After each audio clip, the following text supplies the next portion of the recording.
Whenever people approached them, they always said, "Our secret theory is quite simple. We love, share, and respect each other always."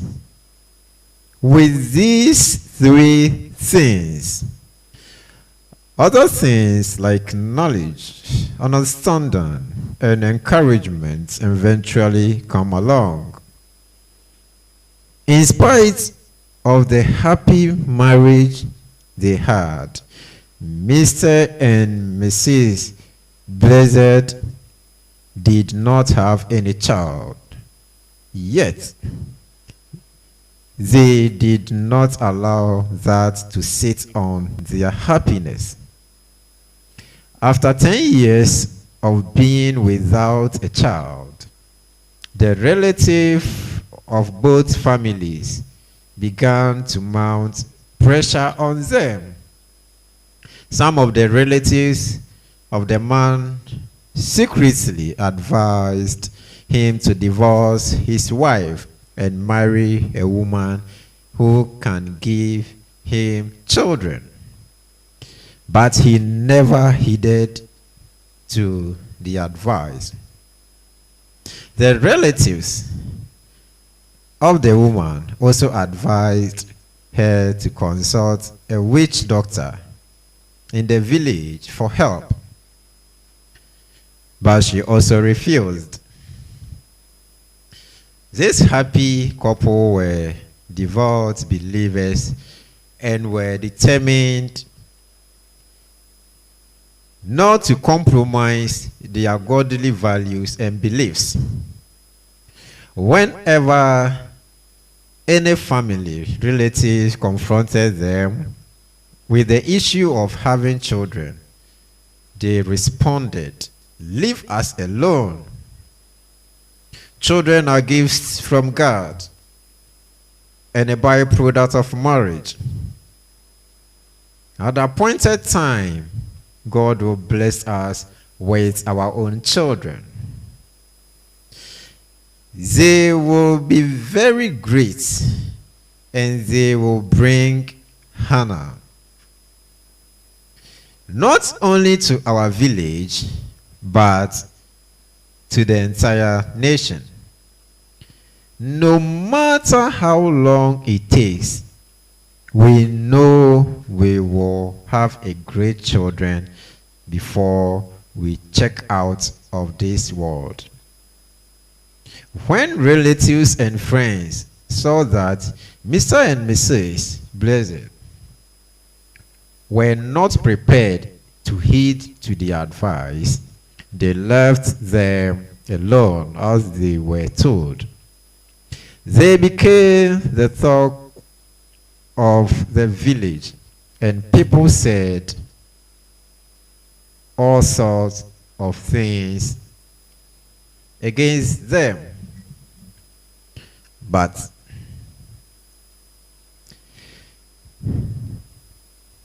bothered at all, they maintained a positive attitude always and kept believing that at God's time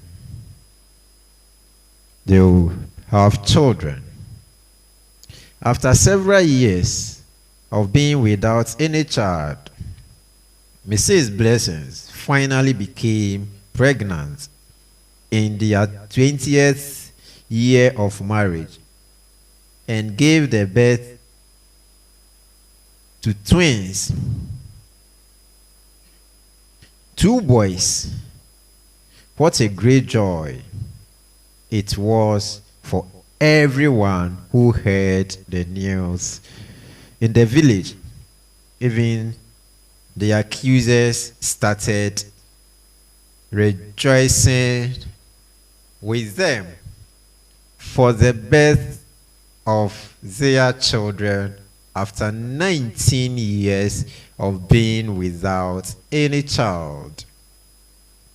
Mr. and Mrs. Blessing had great plans for their children and were prepared to sacrifice anything to help their children become prominent in their society.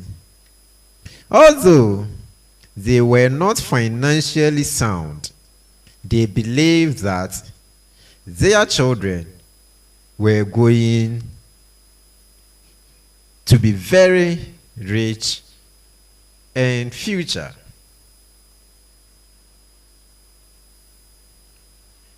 For that matter, they named their elder son Richmond,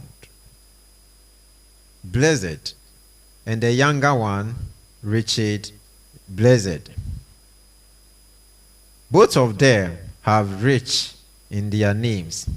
They believed that these names were going to make their children rich and prosperous in everything they were going to do when they grow up. As the years went by, these boys began to grow and started schooling. Mr. and Mrs. Blessed were very determined to sacrifice everything they had to give their children the best of education. They did not have the privilege to attend any school, but they were willing to push their children as far as the education was concerned. Richmond and Richard started schooling at a very early age in a nearby village. Since they did not have any school in Van de Coast, their village, unfortunately, both of them were not doing so well academically at school. In the class, they always took the last two positions. Richard was always the last, and Richmond took the last but one position. Their teachers always complained bitterly about their poor performance in class. Some of the teachers took advantage of that and used abusive words on them. At one time, one of their teachers, after explaining something they did not understand, said to them, "You good-for-nothing twins. How many times do you want me to explain this simple work for you to understand?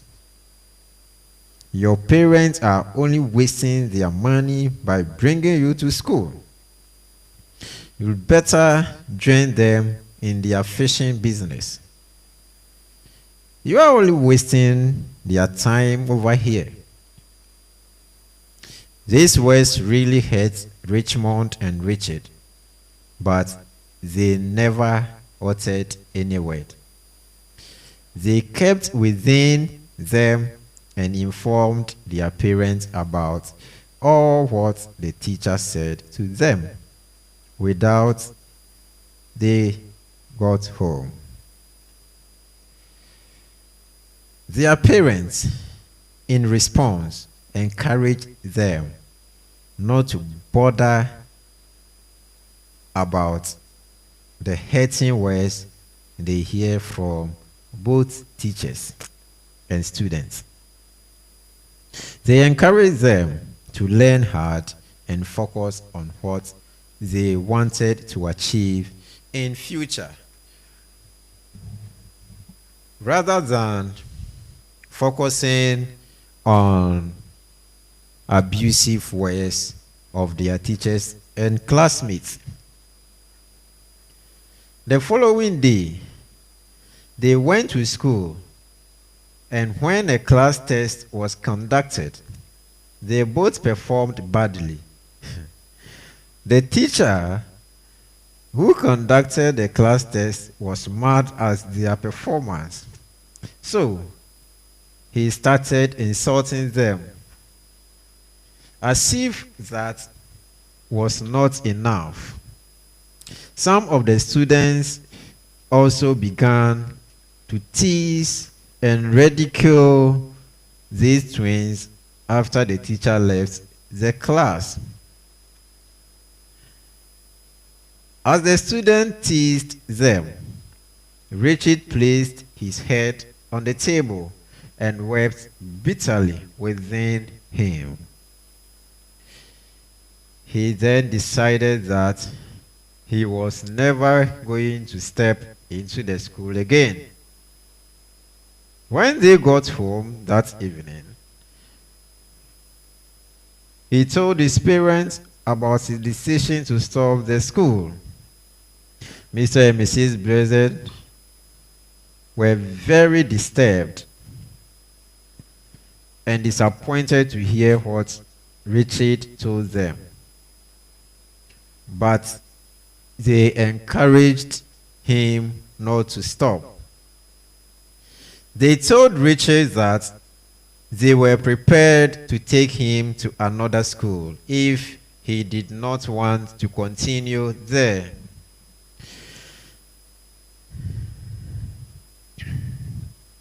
But Richard was still not prepared to go to another school either.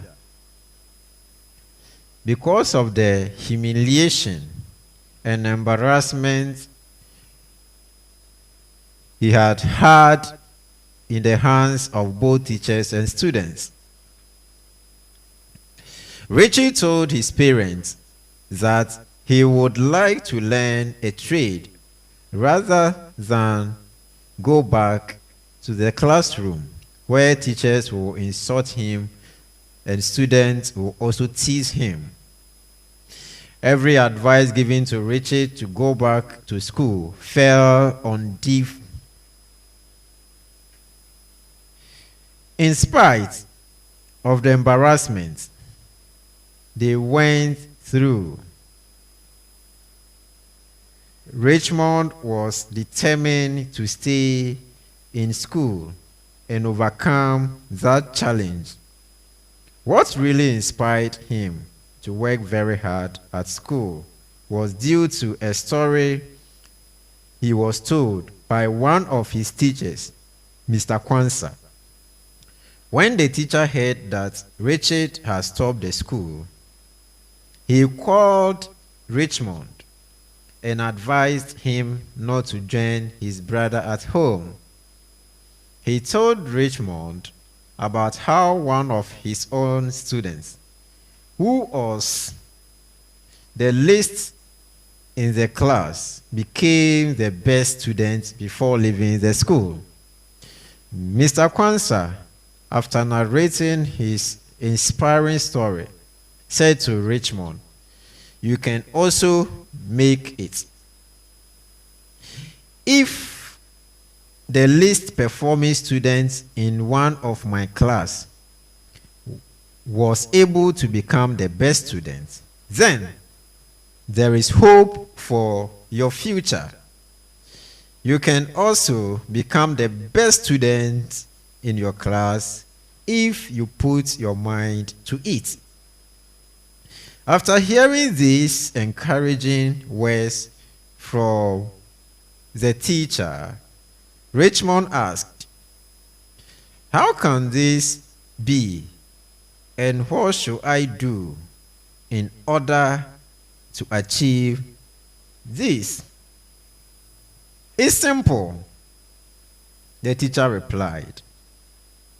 "All you have to do is to pray, study hard, and always say or affirm to yourself that you can make it no matter what happens."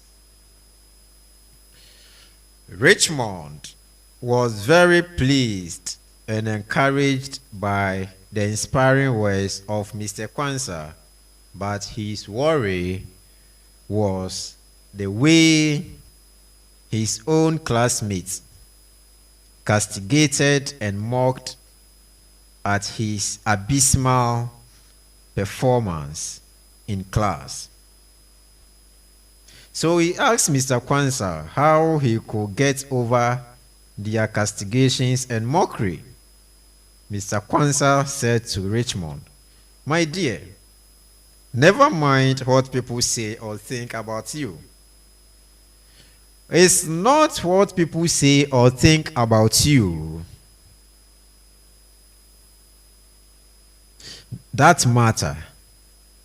It is what you say and think about yourself that makes the difference. Let them say whatever they want to say, but keep your focus on what you want to achieve in future, and you'll certainly achieve it." After saying these words to Richmond, Mr. Kwanzaa gave him a card with some inspiring words written on it. He told Richmond to keep the card and keep it well and read the words on it every day, as many times as he could. The words on the card were as follows: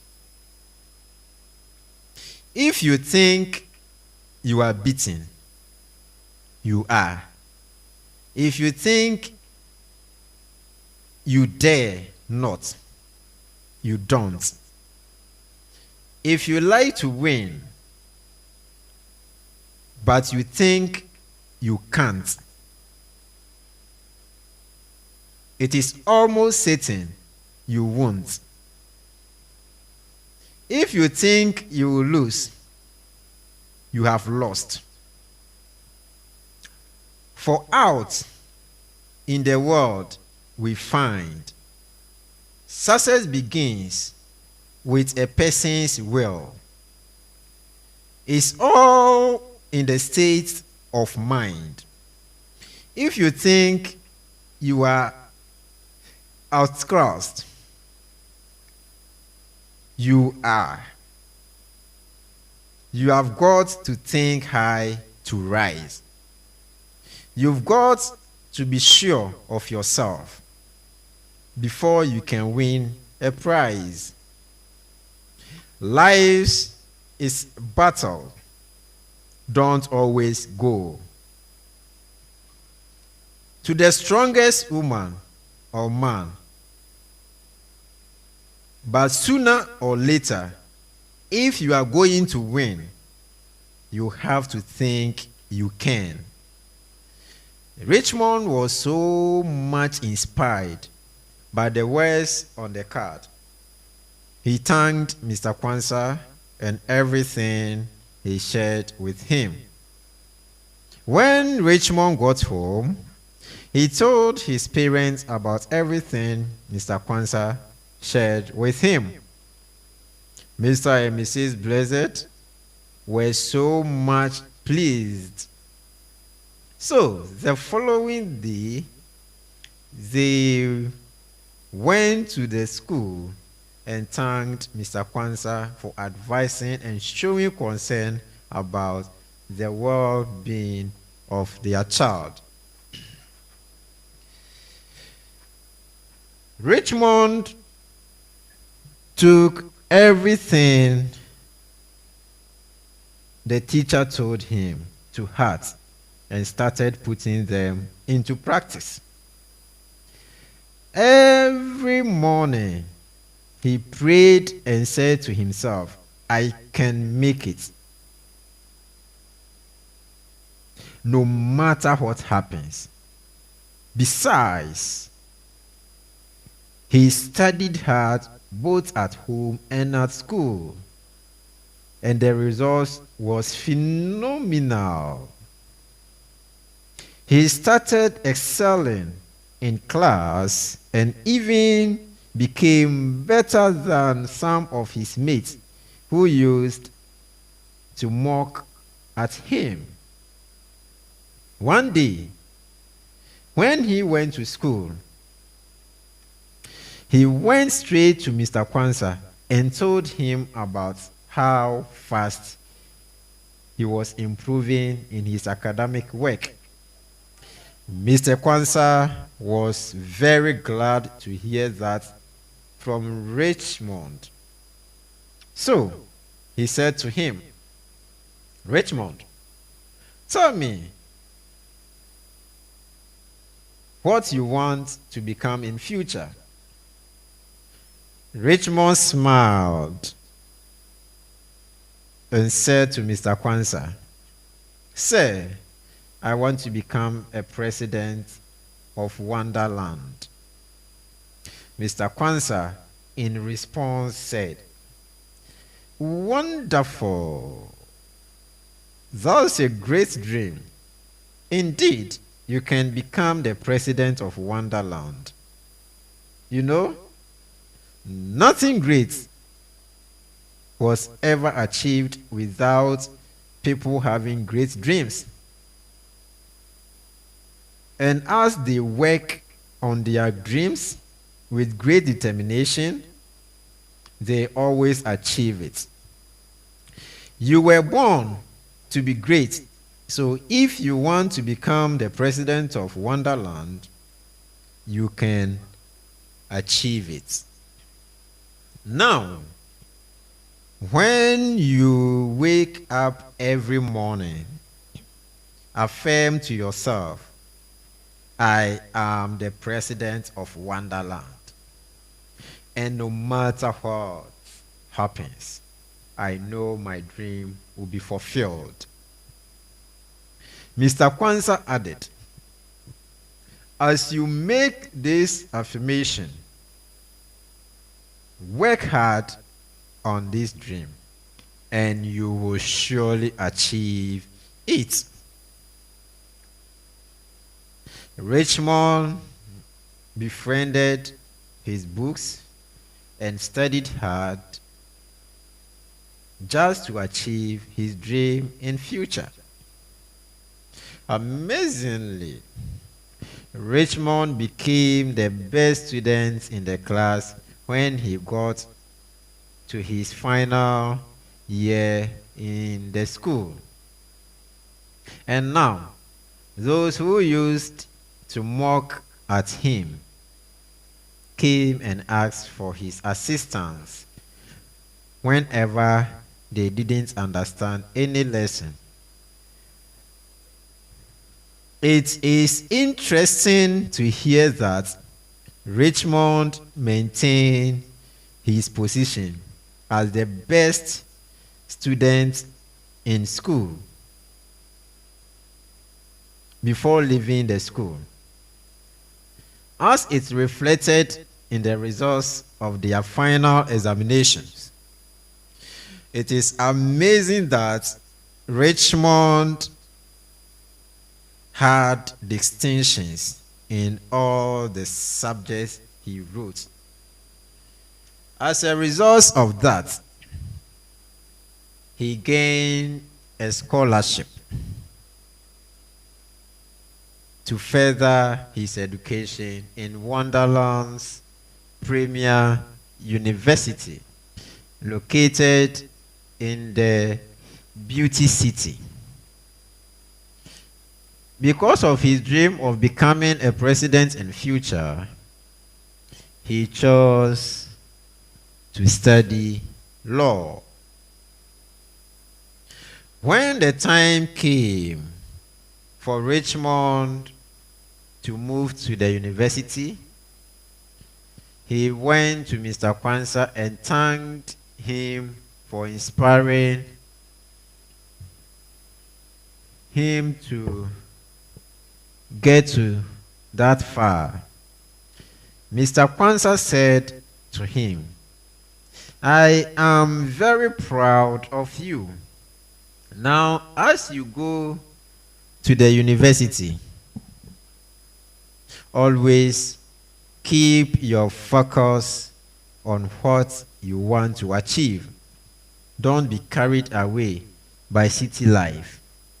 Keep your eyes on dream you want to achieve and conduct yourself as such." I know you can make it. When Richmond got to Beauty City, he was amazed by almost everything he saw, since that was his first time of visiting the capital in his entire life. But he conducted himself in a manner that people did not notice that it was his first time in his entire life in Beauty City, the capital of Wonderland. In spite of all the things that fascinated Richmond, he was not carried away by the city life. He always kept in mind his main focus in Beauty City. That is it. When he got to his second year in the university, he got involved in student politics. When he got to the third year, he was elected as the Assistant Secretary of the Student Representative Council, SRC. Amazingly, he was elected as the President of the Council when he got to his final year.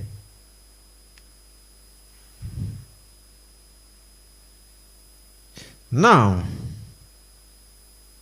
combining his presidency and academic work was very challenging,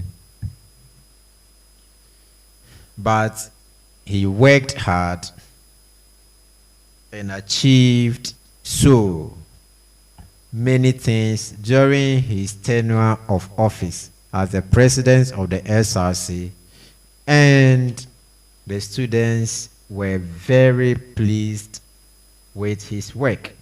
Besides, he studied hard and also excelled in his academics.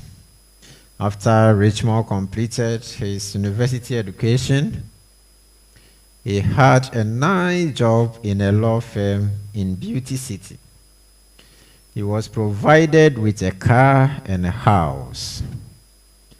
He settled in a Beauty City and visited his parents in Van de Coast whenever he was on leave. Inasmuch as Richmond had a nice job, he never forgot about his ambition of becoming the president of Wonderland. So, he was still involved in politics. Every month, Richmond sent some money and items to his parents, who were still living in the village. Indeed, Mr. and Mrs. Blessed were very proud of their son. They never lack money because Richmond always sends them enough money to cater for them. After working for some time, Richmond got married to one of his course mates back in the university. They lived a very happy life and were well respected in the society where they lived. Richmond discussed his ambition of becoming the president of Wonderland with his wife and how that dream could be accomplished.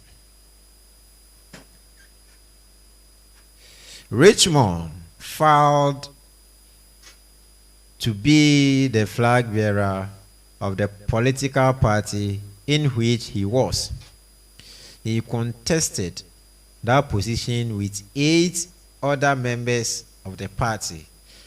But amazingly, he was elected as the party's presidential candidate. Richmond started campaigning seriously towards his presidency because election time was fast approaching. He went through town to town with his wife to solicit for the votes of the people, since they were in a democratic society. After touring almost every town in Wonderland, the D-Day for the election came, and Richmond happened to compete with 10 other presidential candidates from different parties who were also vying for the same position. Now, amongst all the 10 candidates, Richmond was the youngest. The election was held, and amazingly, majority of the people in Wonderland voted for Richmond to be their president. Boy, his childhood dream of becoming the president of Wonderland came to pass. When Mr. Kwanzaa heard the results of the election, he was so amazed and thought to himself, what would have become of Richmond if I had not shared those inspiring words with him? Would he have risen to the position of being the president of Wonderland? Well, only God knows. Now, a day before his education, a day before his induction as president of Wonderland, Richmond sent his driver to pick up his parents and Mr. Kwanzaa to witness the occasion. He bought a very big house for each one of them. The day for the induction finally came, and great dignitaries all over the world were present to witness the occasion. The presidential mantle was finally given to Richmond, and he was given the opportunity to give an acceptance speech.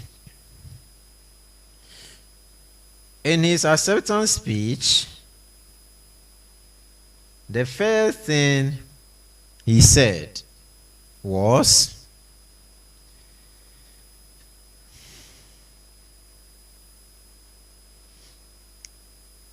"To God be the glory for great things he has done." He then went on to say that, "I owe this presidency to a teacher in a school I once attended when I was young. The name of this teacher is Mr. Kwanzaa. I don't know where I would have been today if this great teacher had not inspired me. It was this teacher who inspired me to dream big and work hard towards my dream. I remember there was a time that Mr. Kwanzaa asked me about what I wanted to become in future. And when I told him I wanted to become the president of Wonderland, I was really inspired and challenged by what he said to me. He said, "Wonderful. That's a great dream. Indeed, you can become the president of Wonderland. You were born to be great. So if you want to become the president of Wonderland, you can achieve it." These words were ingrained in my heart and mind, and that was what challenged me to work for this honorable position. I wish every teacher or parent seated here today will learn a big lesson from what Mr. Kwanzaa did for me. When Mr. Kwanzaa heard these words from President Richmond, tears dripped from his eyes. In his acceptance speech, President Richmond also acknowledged the help and support of his parents. He said, "My parents are indeed blessed. They never used abusive words on me when I was growing up. They always encouraged me, even when my academic performance was poor." Amazingly, a week after Richmond's induction as president of Wonderland, Mr. Kwanzaa also received an award as the best teacher in the whole nation. He was also transferred from Van de Coast to teach in one of the best schools in Beauty City. He was given very nice car and a bungalow to stay in. Exactly a year in office as president, Richmond built an executive mansion and gave it to Mr. Kwanzaa as a gift. When he handed the keys to Mr. Kwanzaa, Richmond said to him, "A good teacher is always remembered by his students." This gift is a way of saying thank you for the wonderful counsel you gave me about 20 years ago. The seed you sowed into me is bearing good fruits, and I will always remember you when I get into my grave.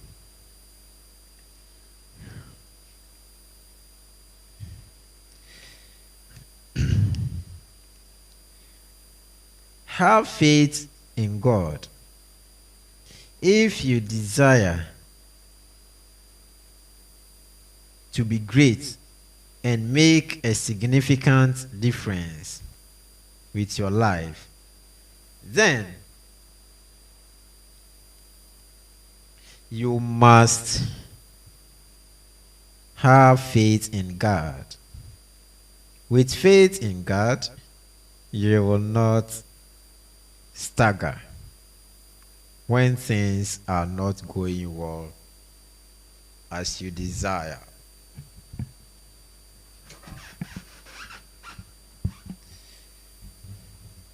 It is desire of most married couples to have children. But what would you do when your desire is not met? Will you find fault and complain?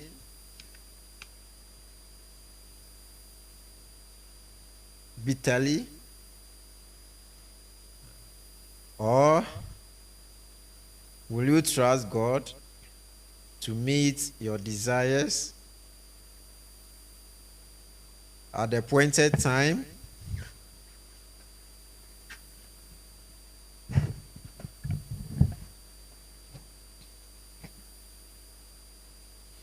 You will notice from the story that Mr. and Mrs. Blessing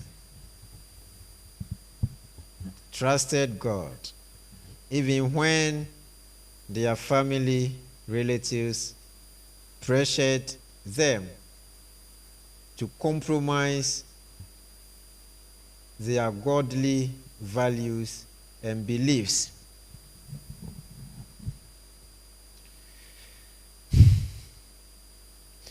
If they had compromised their godly values and beliefs, do you think they would have given birth to a president? I do not think so. My dear, I don't know what you are trusting God for.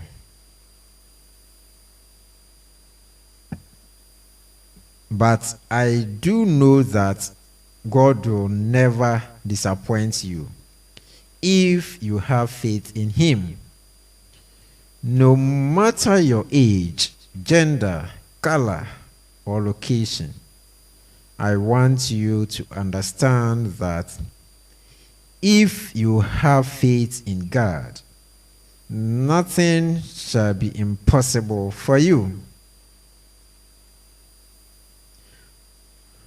What you expect is what you get. So, if you expect little things, you will get little things. And if you expect great things, you will surely have them. Now, I want you to notice the expectations Mr. and Mrs. Blessed had after so many years of living without any child.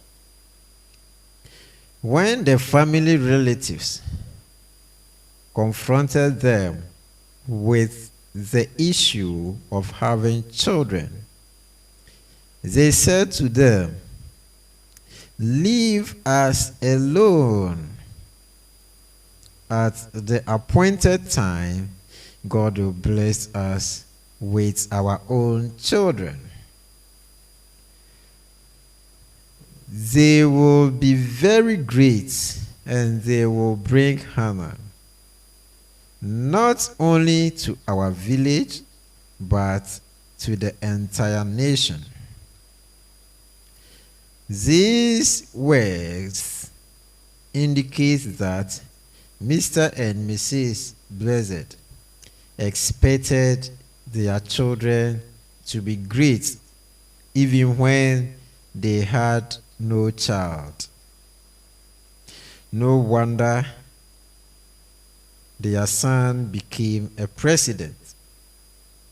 My friend, do not look at the condition in which you are today and expect little things for yourself. Have great expectations regardless of where you are today. Do not allow your present condition to discourage you from expecting great things for yourself. You have a better and a brighter future. Indeed, you deserve the best of everything. So expect the best and never settle for the less. Learn to overcome your limitations. Can any good thing emerge from Van de Coast? A little fishing village. Well, a president of a nation came out of that village. That tells you that it is not where one was born that determines how far the person gets in life. It is the decisions and choices you make today, and that will determine how your life will turn out in the future. So, if you want to have a great future, then learn to make prudent decisions and wise choices today. Never allow the conditions of your environment to rob you of the great future you have. Decide on where you want to get to in the near future and work hard towards that goal. Do not look down upon yourself. You were born to be great. If Richmond had looked down upon himself because his parents were illiterate, I don't think he would have become the president of Wonderland. Just like Richmond overcame his limitations, I want you to understand that you can also become any limitations or conditions you find yourself and accomplish anything you dream of with great determination. You can accomplish great things. Everyone needs someone to draw inspiration from. In order to accomplish what he or she really wants to accomplish in this world, we normally refer to these people as role models, coaches, or mentors. I hope you agree with me that it was Mr. Kwanzaa who really inspired Richmond to dream big. In fact, not only did Mr. Kwanzaa challenge Richmond to dream big, he also taught him what to do in order to achieve his dream. I want to encourage you to get someone who will also inspire and encourage you to greatness with good counsel from someone you consider as your role model. Your coach or your mentor. You can accomplish more than you can do without him or her.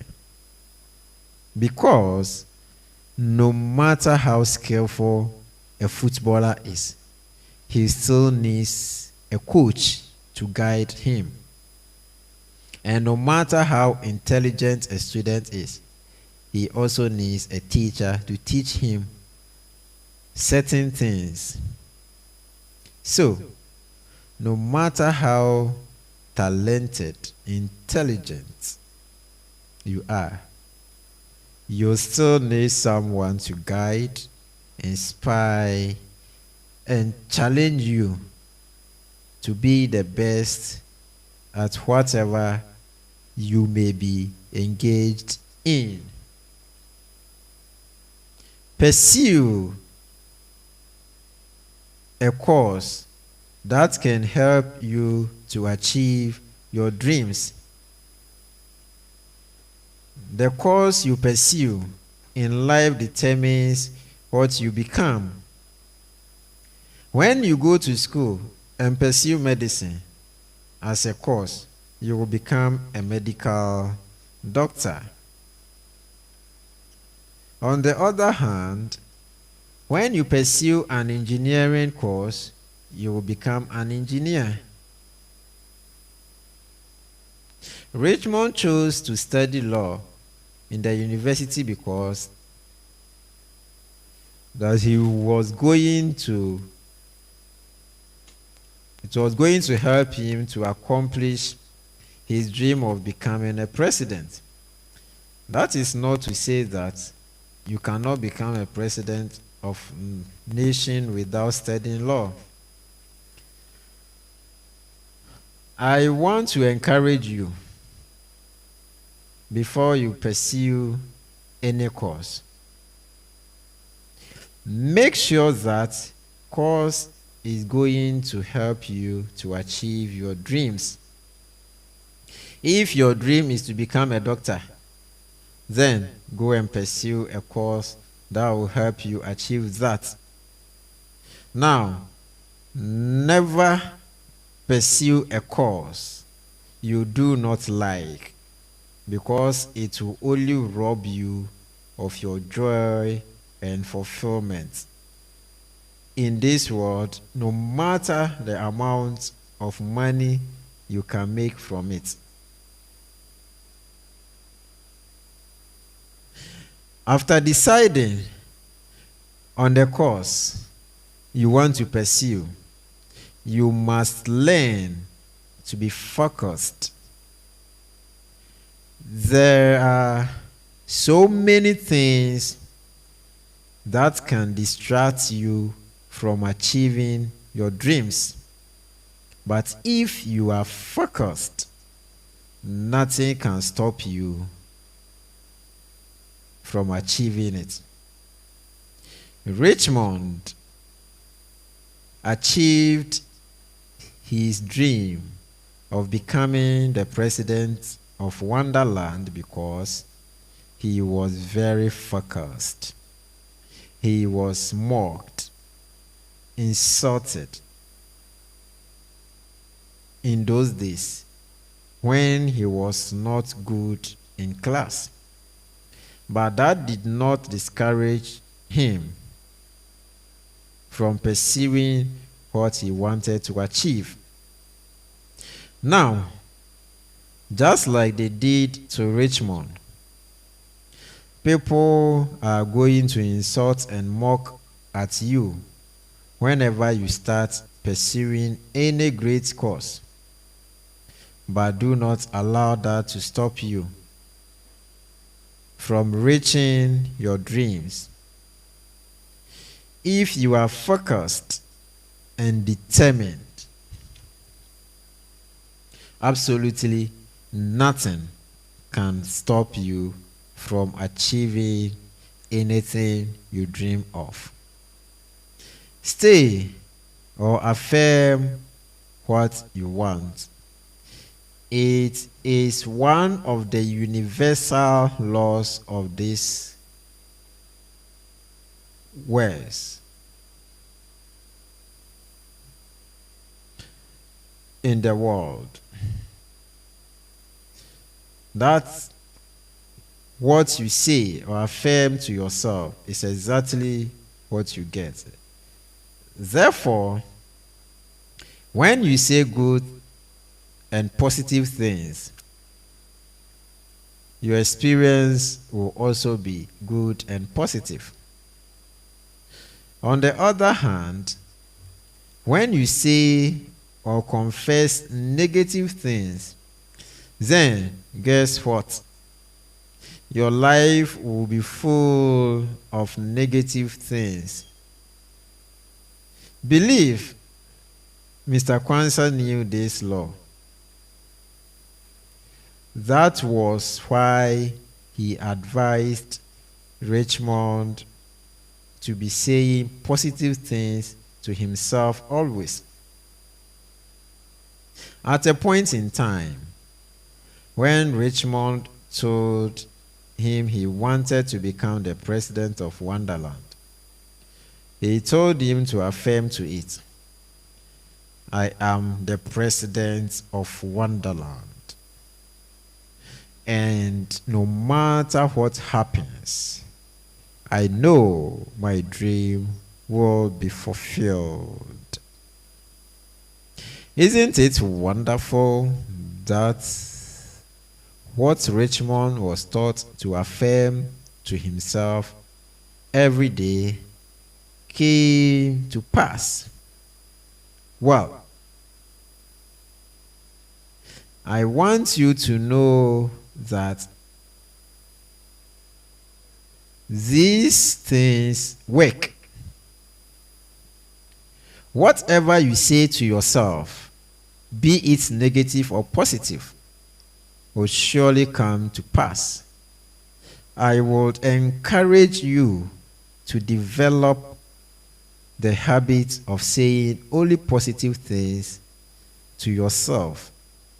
Always. Spoken words are powerful. So, begin to speak what you want to achieve, and you will surely achieve it. Whatever you want to be in future, begin to affirm or say it today, and it will certainly come to pass. Just like Richmond did.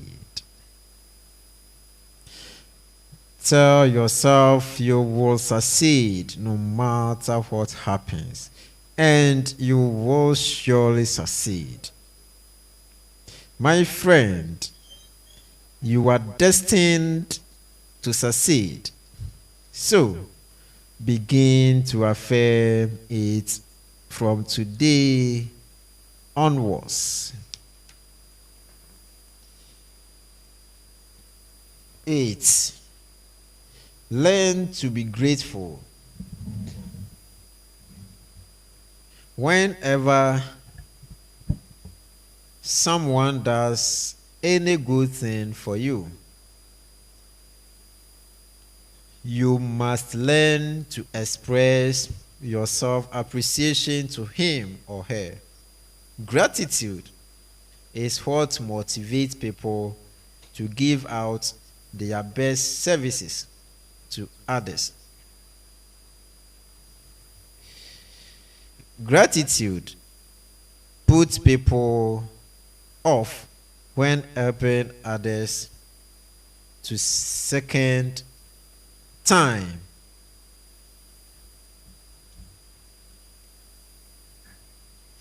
I believe the appreciation that Richmond and his parents showed is what motivated Mr. Kwanzaa to give his best counsel to Richmond.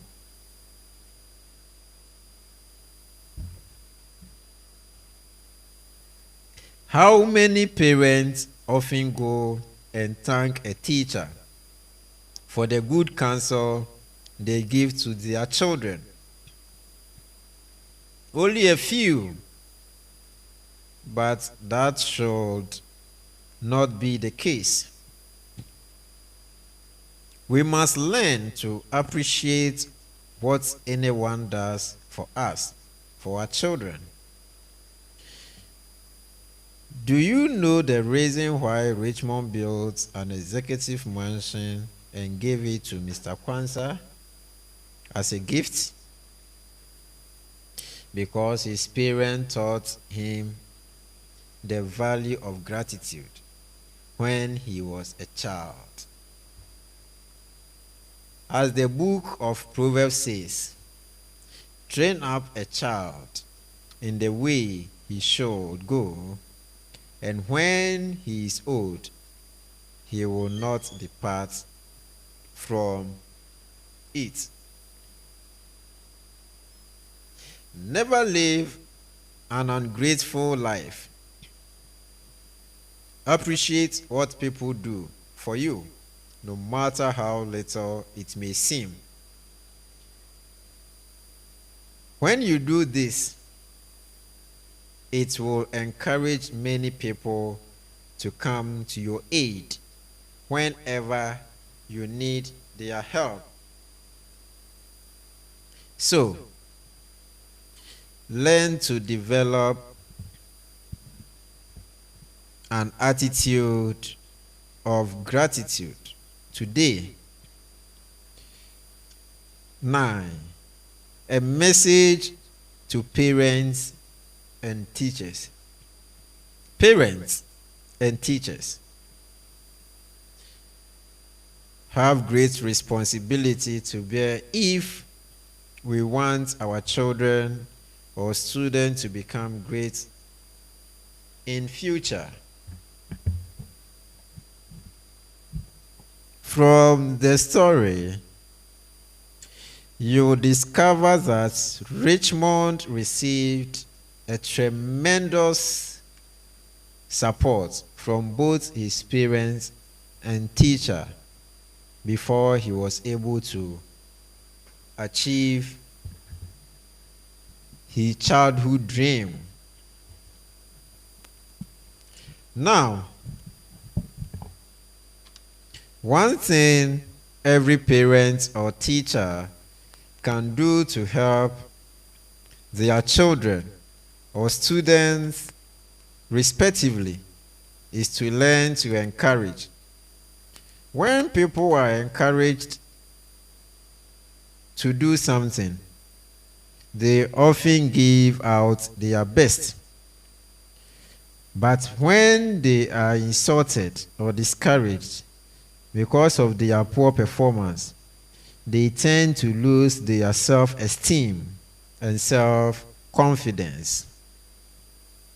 Listen, the best gift you can give to a child or a student who is not performing well is encouragement, not insults. When you insult a child or a student who is not performing well, you kill their spirit to rise to where you expect them to be. You'll notice that Richmond's parents kept encouraging him even when he was last but one in the class.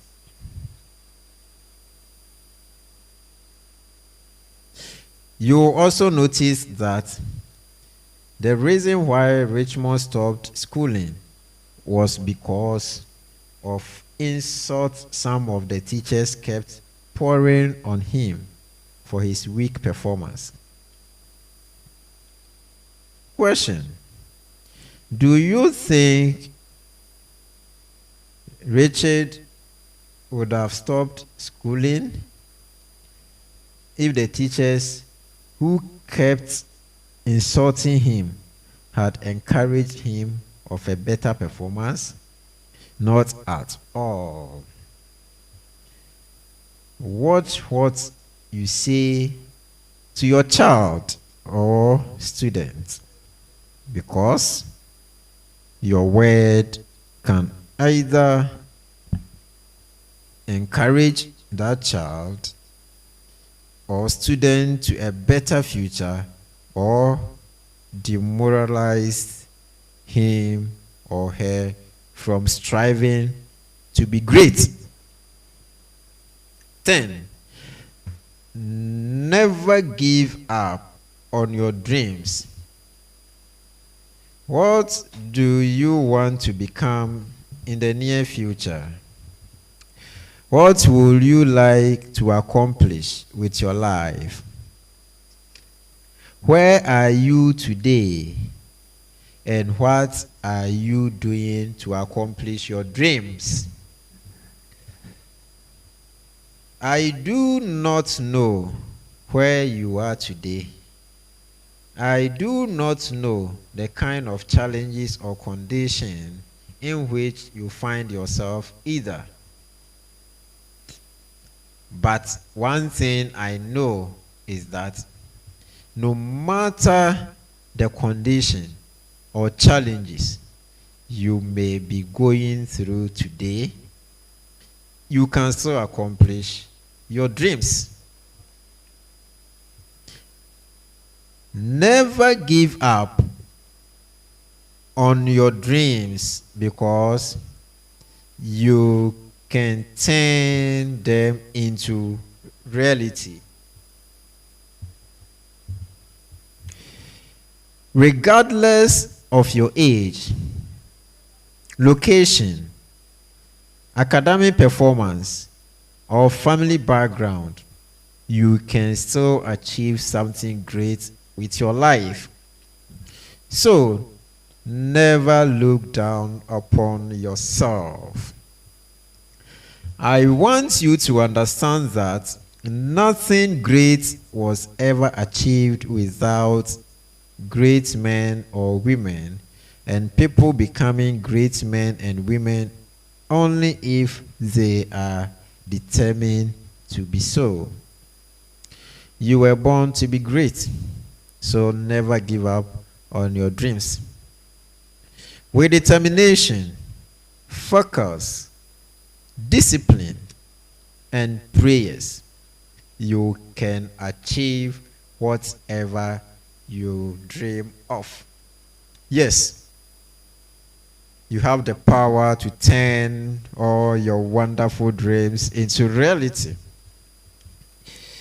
About the author, Eric K. Saki is the founder and the president of Great Achievers International, and organization that seek to help people, especially the youth, to harness their potential and fulfill their God-given purpose in life. Eric is an international multi-gifted conference speaker and author of several motivational and inspirational books. He is a great teacher of God's Word, a motivational speaker, and a great teacher of international and interpersonal relationships. Eric is also the presenter of the Inspired Message, an inspirational program, and Achievers Movement, a motivational program which is aired daily on many radio stations. Millions around the world have been blessed by his inspiring stories, messages, wise sayings, and books.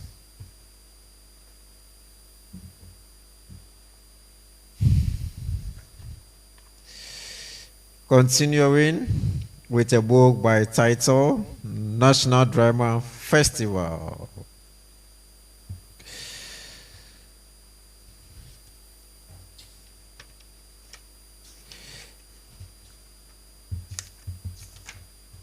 National Drama Festival. Okay.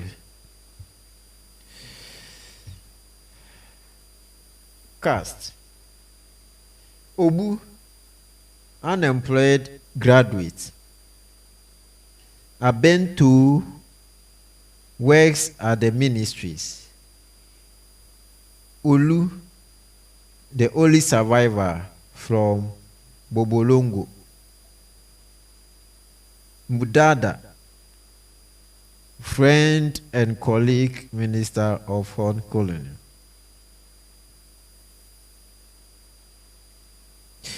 Obu, oh God, be merciful to me. What a government we have elected. Abento on phone. It is a wonderful day, you know. I am on my way. We'll be there in some few minutes. Laughs. I shall be there before everyone. Hangs up and quickens his pace. They bump into each other. Obu, who am I seeing? Abento? I can't believe my eyes. Abento, Obu, you are unpredictable. Where have you been hiding? My friend, after all these years, Obu, how can I be visible, my friend, so out of job after university, all courtesy of poor governance? Abento, no, my brother. Don't expect the government to feed you. The politicians are only there for their selfish interests. The simple truth is that we voted them into power, which means we have found jobs for them to cater for their families and relatives. Obu, please spare me that. All my efforts are to no avail. The system is now run on whom you know basis. The nepotism and favoritism canker is on the increase. Don't even try getting me angry. I see the government is taking care of you.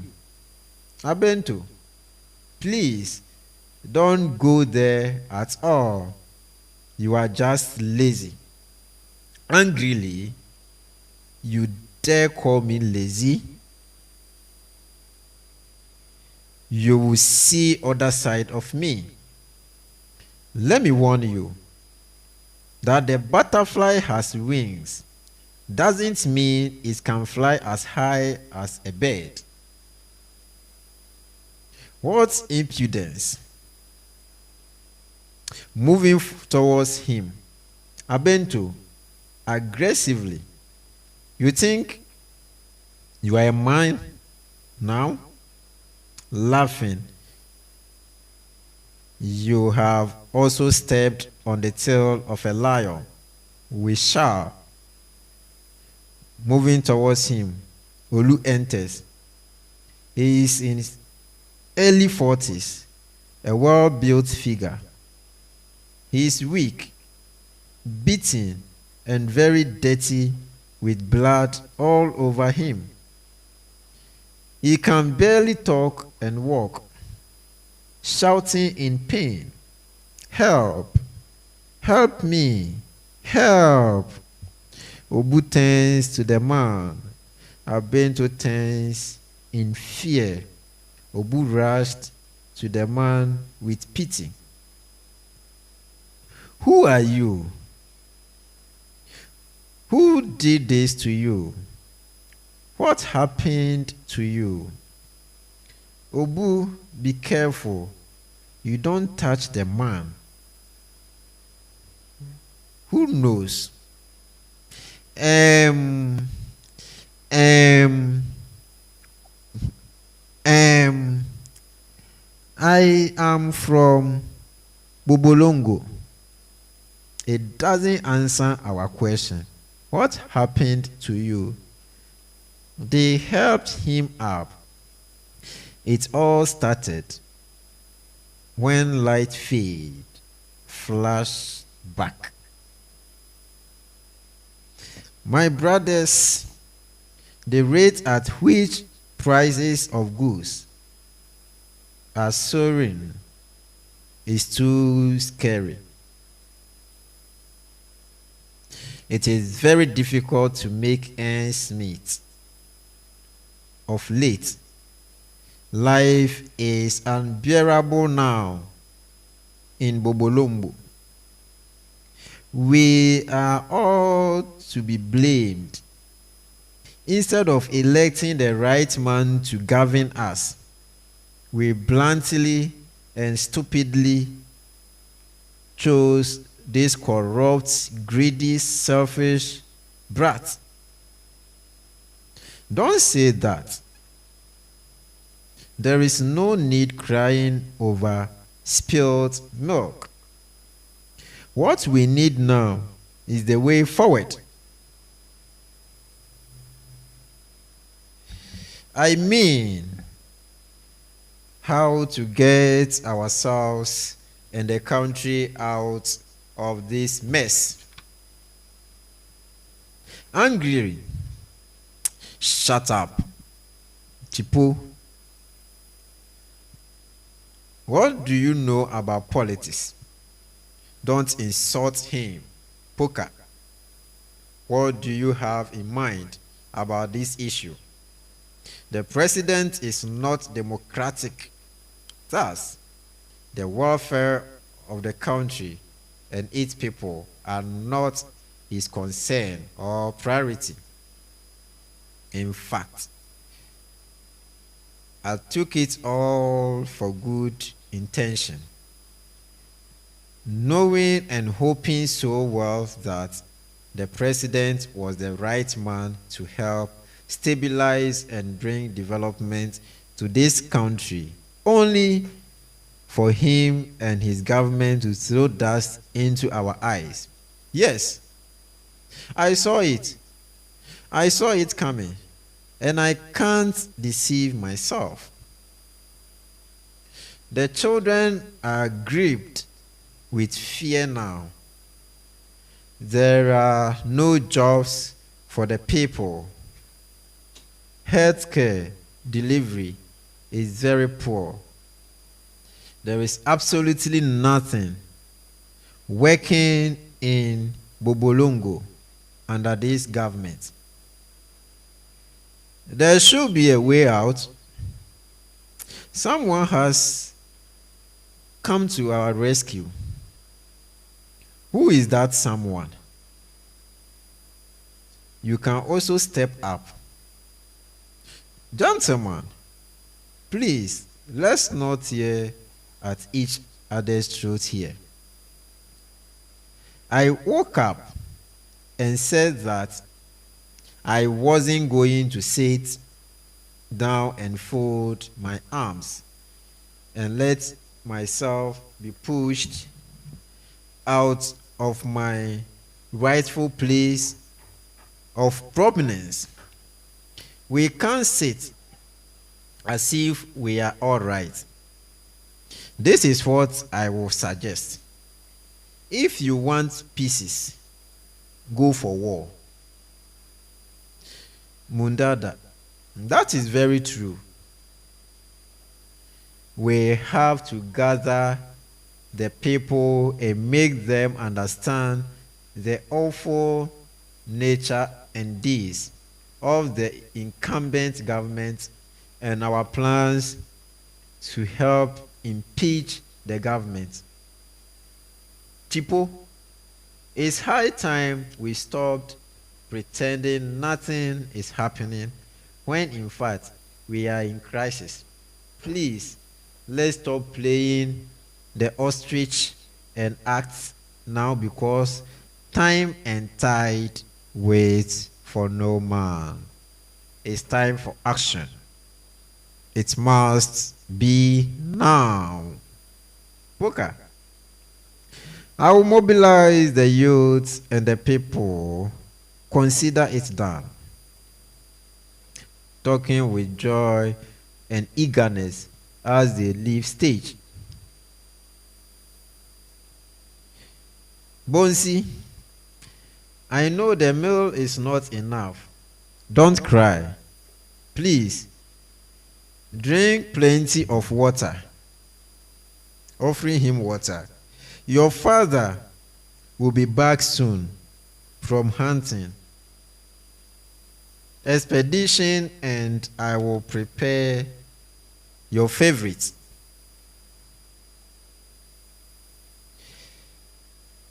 He is 45 years of age, tall and slim.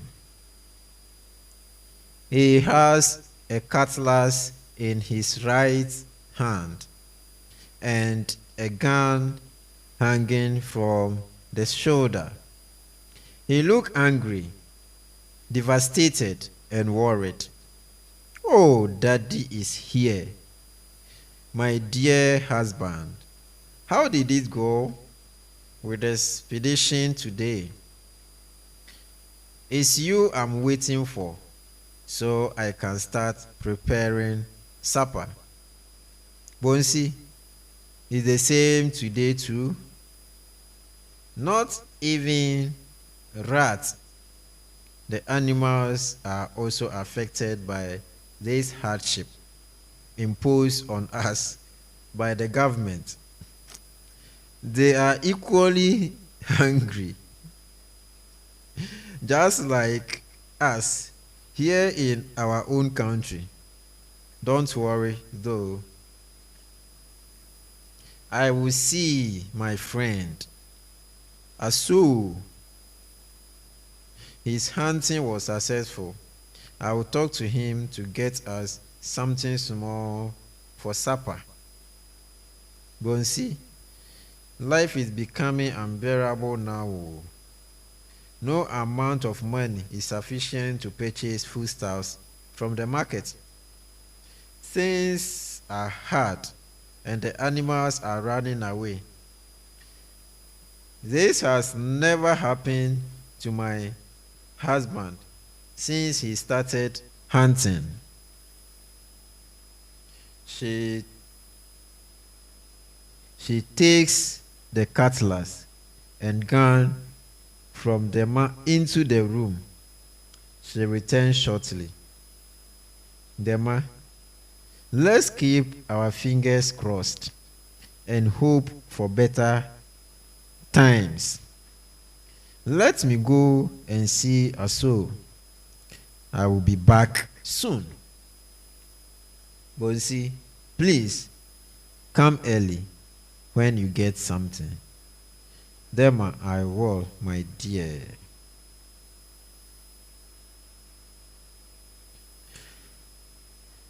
President Amaba, my office now.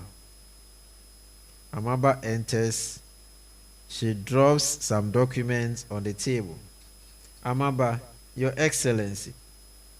President, I ask you to call my generals for a meeting. Amaba, yes, I did that, Your Excellency. The President angrily, where are they if you did? You were too dumb to be my secretary. I just have to tolerate you because you coming down and making advances at her.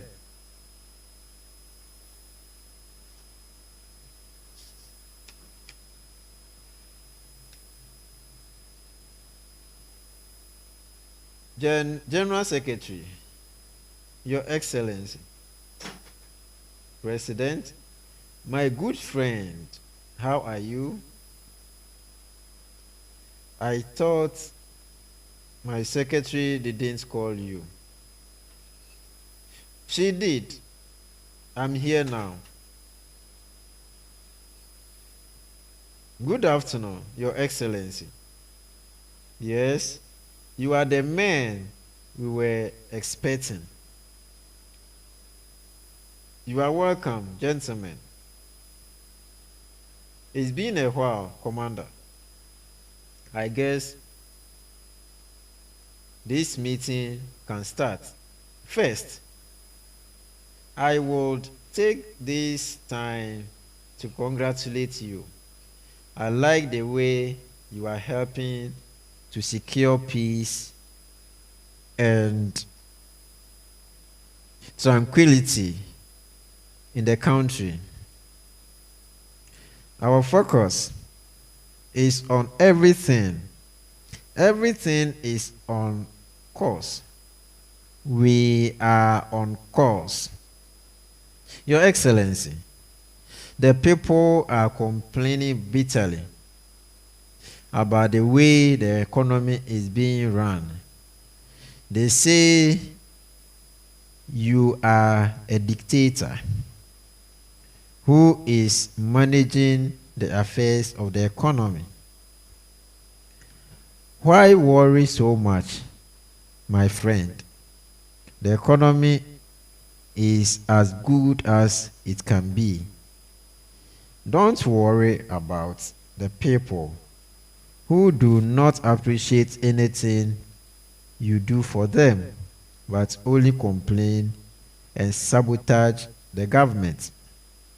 Besides, your people and families are well taken care of. The citizens are just lazy. We will make sure your people never lack. So keep protecting and defending the country and the president. Alaji, are you hungry? The president asked. Of course not, Your Excellency. The president, what then is your problem? Why this sudden change of behavior? I don't like your countenance. Amaba, hope I have not interrupted. Is anything the matter, Amaba? The president asked. Your Excellency, it has been announced on Radio Zibu that Honorable Kolongi is turning the country upside down. What are you saying, woman? That man can't hurt a fly. Just turn on the radio, sir. The proof of the pardon is in the eating. Well, this is the latest development on the government and the people of Bobolongo. Over the few weeks, our reporter is reporting live from the demonstration grounds. Honorable Colony is addressing the masses. People, action. People, action. People, action. Now, we are not going to sit down with our arms folded for the government to embezzle state funds and enjoy the riches of the country. This government is insensitive and wicked. We will not allow them. It is the birthright of every citizen of this country, countryman or woman, boy or girl, old or young, to have a fair share of the national cake. Remember, I was with them. I didn't like what was going on. So, believe what I am telling you. I could not sit there and see my people wallow in abject poverty. This country belongs to us. We deserve the best. Why should we suffer in our own land? Your frustrations, loyalty, devotion to government have been key factors leading to my actions and inactions. We are in the dark. We are going to stand and fight for what is ours to the letter. The government has stepped on the tail of the lion, and it will suffer for it. War is what we will serve at their doorsteps. God bless Bobolongo. This is Akum Tama for Radio Zimbo. Kali reduces the volume of the radio. What? This is not possible. It is unbelievable. This is incredible.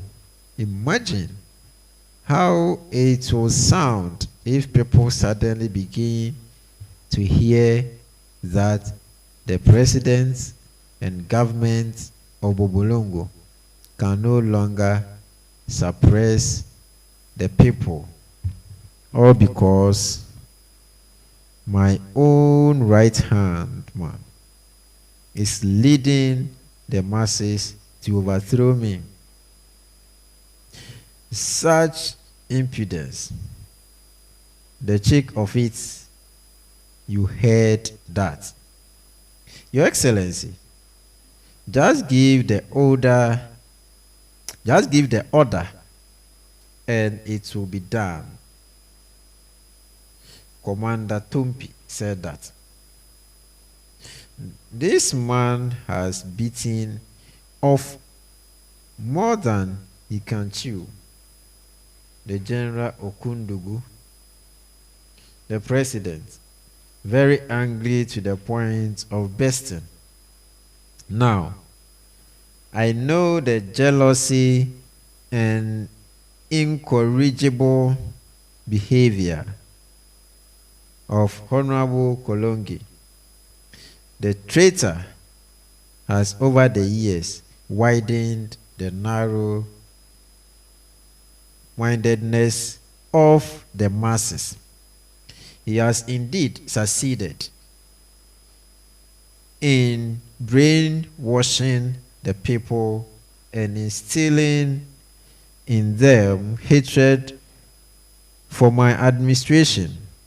In fact, we will not sit both. This man is more than dead, Commander. You know that. You know what to do. Generals, put on your uniform and go back to the old days. Let's serve them a palatable war.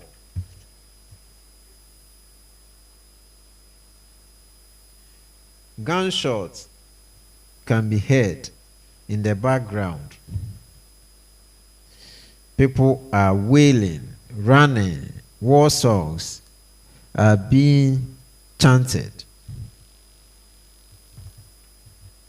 And soldiers are giving orders, voices of commander.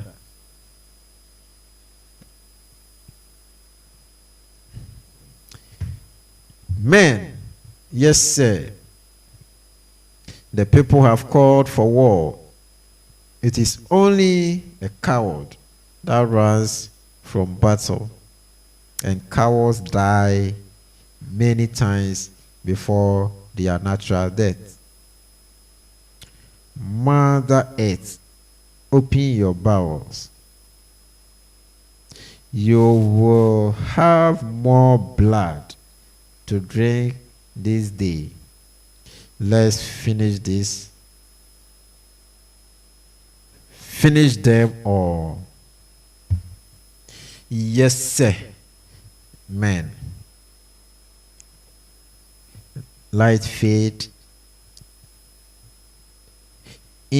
On stage, the inhabitants of Bobolongo are seen fleeing for their lives. Gunshots are still heard from background. Dema and his family are seen coming from the farm, shouting, "Hey, hey, did you hear that? My dear, what is it? Can't you hear? Can't you hear gunshots and war songs?" Dema asked, "What a man will see and laugh over pretending nothing is happening. A woman will have the same experience and behave as if the earth is crumbling." Boldly hitting his chest, "I am Dema, the hunter. Do not worry, dear. Let's go."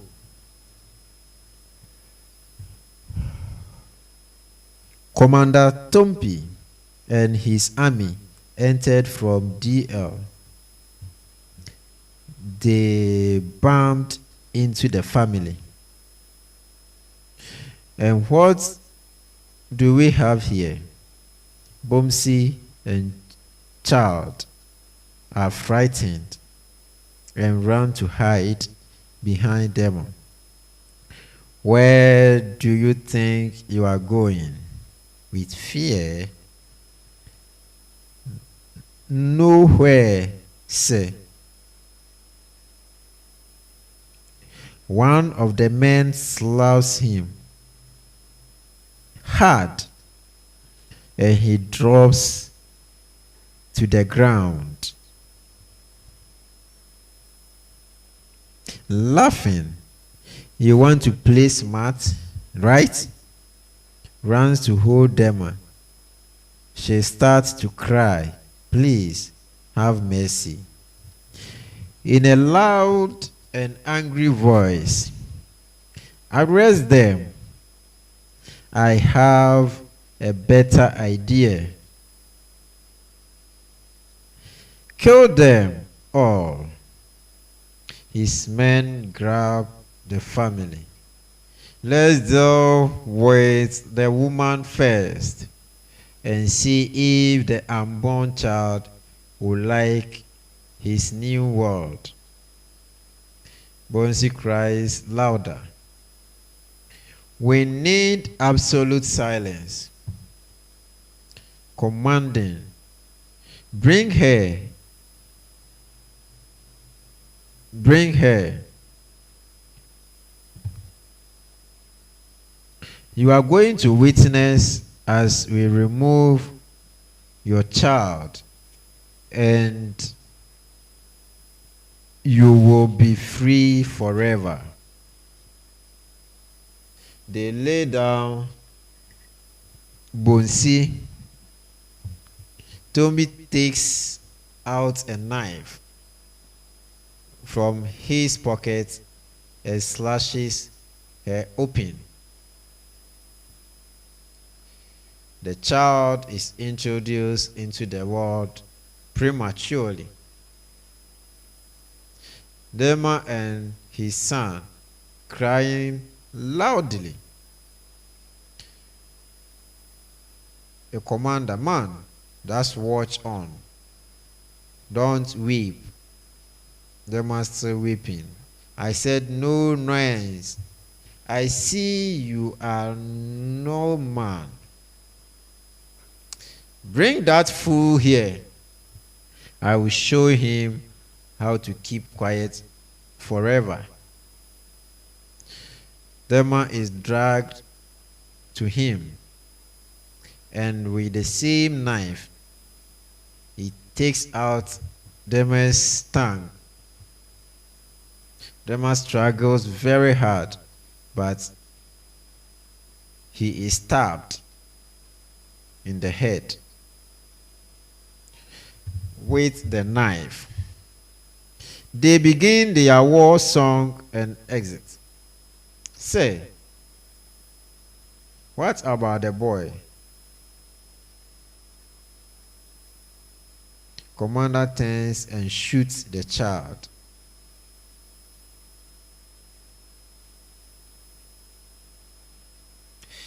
Hey, where do you think you are going? Thumpy, today we end it all. Laughs. Bring it on, traitor. A fight erupts between the two armies. Gunshots are heard. They all perished. Not a single soul survives. Light fade out slowly on the bodies as Obu, Abento, and Olu emerged. They all died. Coughing. Yes, they all died.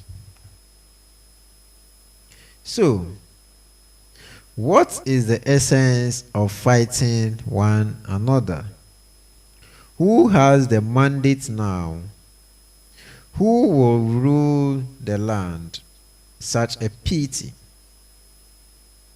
My brothers, I saw everything and heard everything. I was so much engulfed in fear as I was hiding somewhere in the bush, and I managed to escape, where all of them died.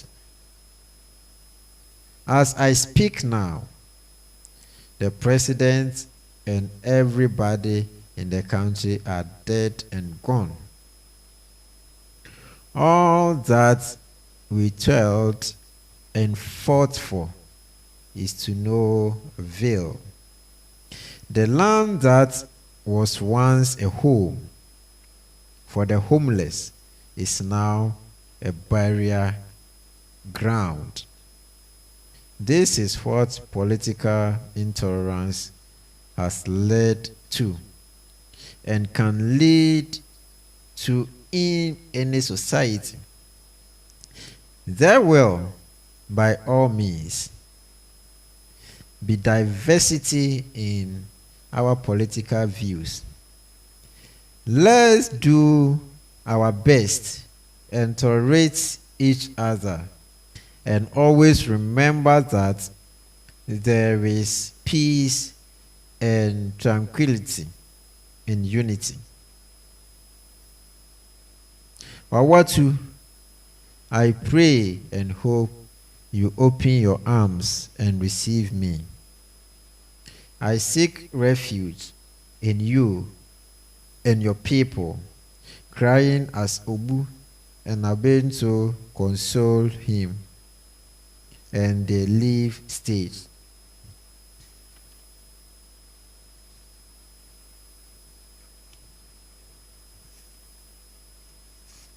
The next chapter.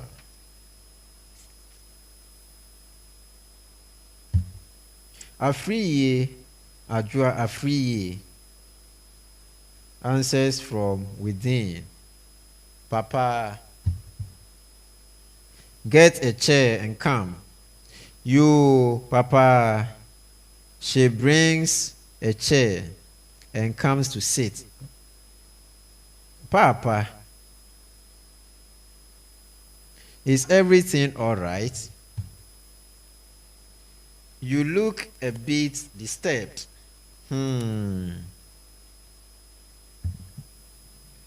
I was only thinking about your trip to the white man's land.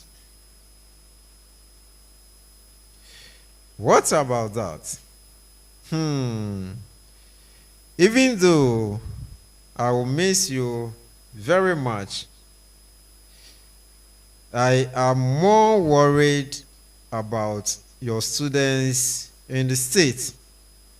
Not only about the good things that will improve the lives of your people, but the negative ones that may affect you and destroy our rich cultural heritage.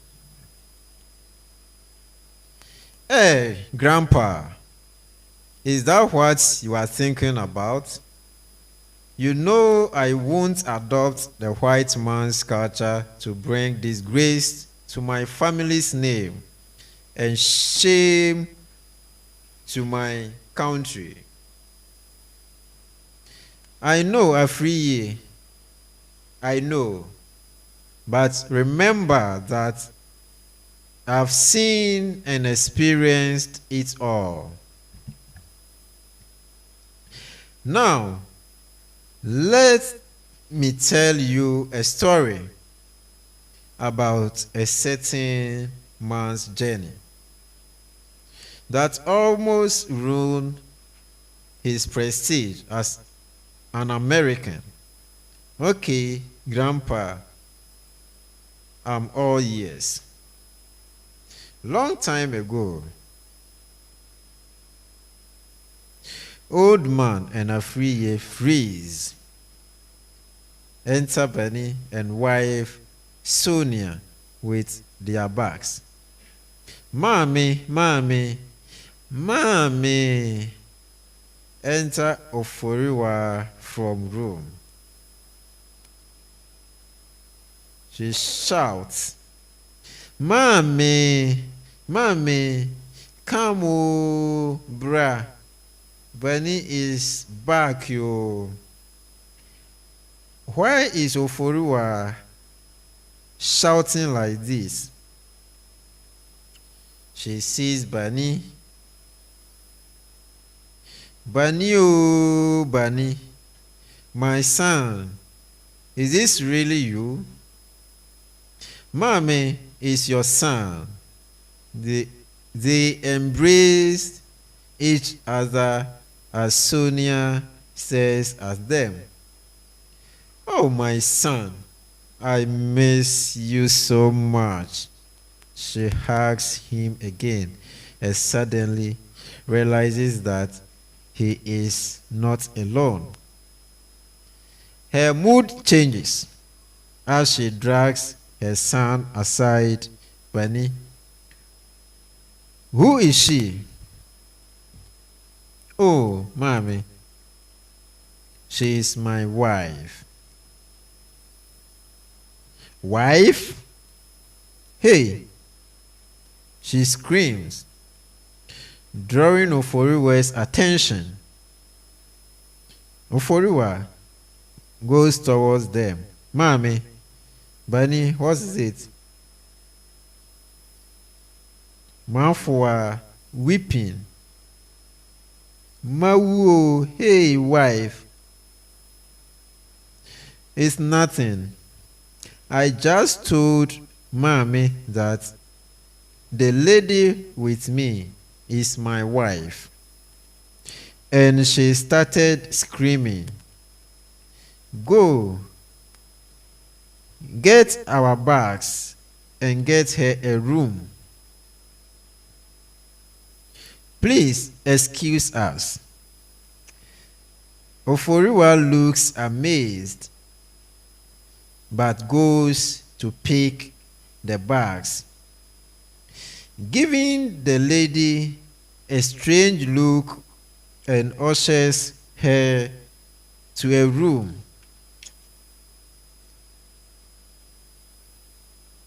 Bɔne bɛn na mede ayɛ wo a enti wakɔfa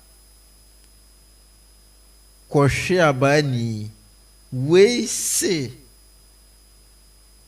kɔhwe abaani wei se ɔyere a Bunny, she is not a prostitute.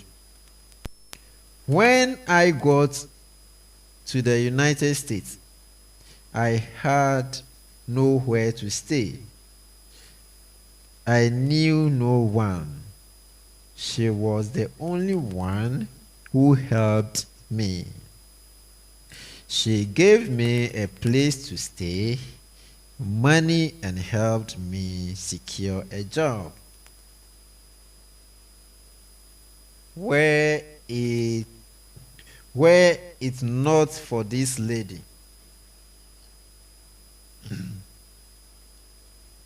were it not for this lady, I don't know what would have happened to me.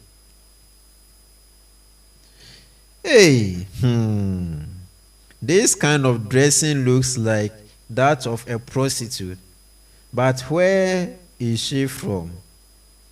She is a Ghanaian. Hey, from which people?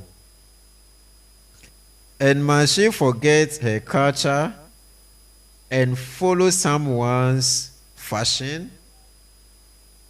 She is called Sonia, and she has been in the States since the age of 10. So automatically, her way of life would change. So what? Sonia. Is that her name? Mommy, take it easy. She will change as time goes by. So better change. And the earlier the better, because I can't live under the same roof with this abomination. Don't worry, mommy. Yebeshe.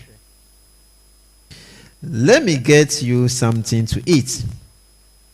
And I know exactly what to prepare to welcome my son back home.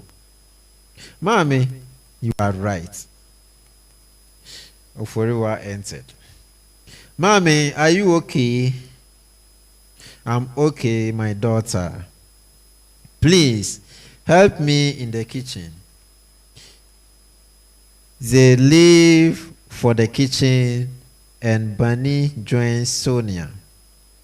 As Oforiwa grinds the pepper, she stops, stares at the sky, shakes her head, and continues grinding.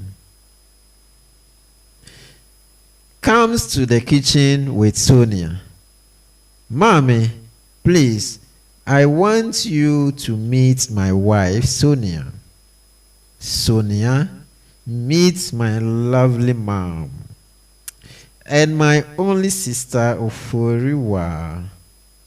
Pointing to Oforiwa as she grinds. Hi, Mama. My daughter, how are you? I am okay. To Oforiwa, hi. Hi. Bunny turns to leave as Sonia stares at Oforiwa, surprised. What is she doing? Oforiwa stared at her. Young lady, I am grinding pepper. Maku. Pepper? But hey, can't you use a blender? Blender. Bunny looks away and sighs. Yeah. And hey, I didn't mean to upset you. She holds Bunny's arm and cleaves to it. So what are those? We don't have blenders here. And this, is called eta, and this is called apotoiwa. Eta, apo, apo, apo, what? Oforiwa laughs, and Bunny leaves laughing too. Oh, look at how you are suffering. This place is damn hot. She finds herself. This is Africa. So we say Ubeba Ghana. So we say Ubeba Ghana.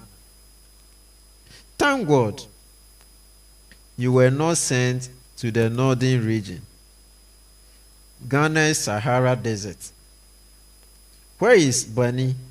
Bunny? Bunny?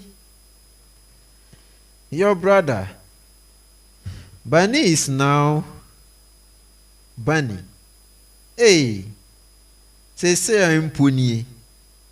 She laughs and looks at the audience. Yebeti in Semwo ha. Sonia leaves stage, calling out Bunny, Bunny. Mafua set table for Bunny and wife. They enter to eat. What is that? Banku and okra soup. My favorite, and you will like it. Trust me. Banku with what? Okra soup.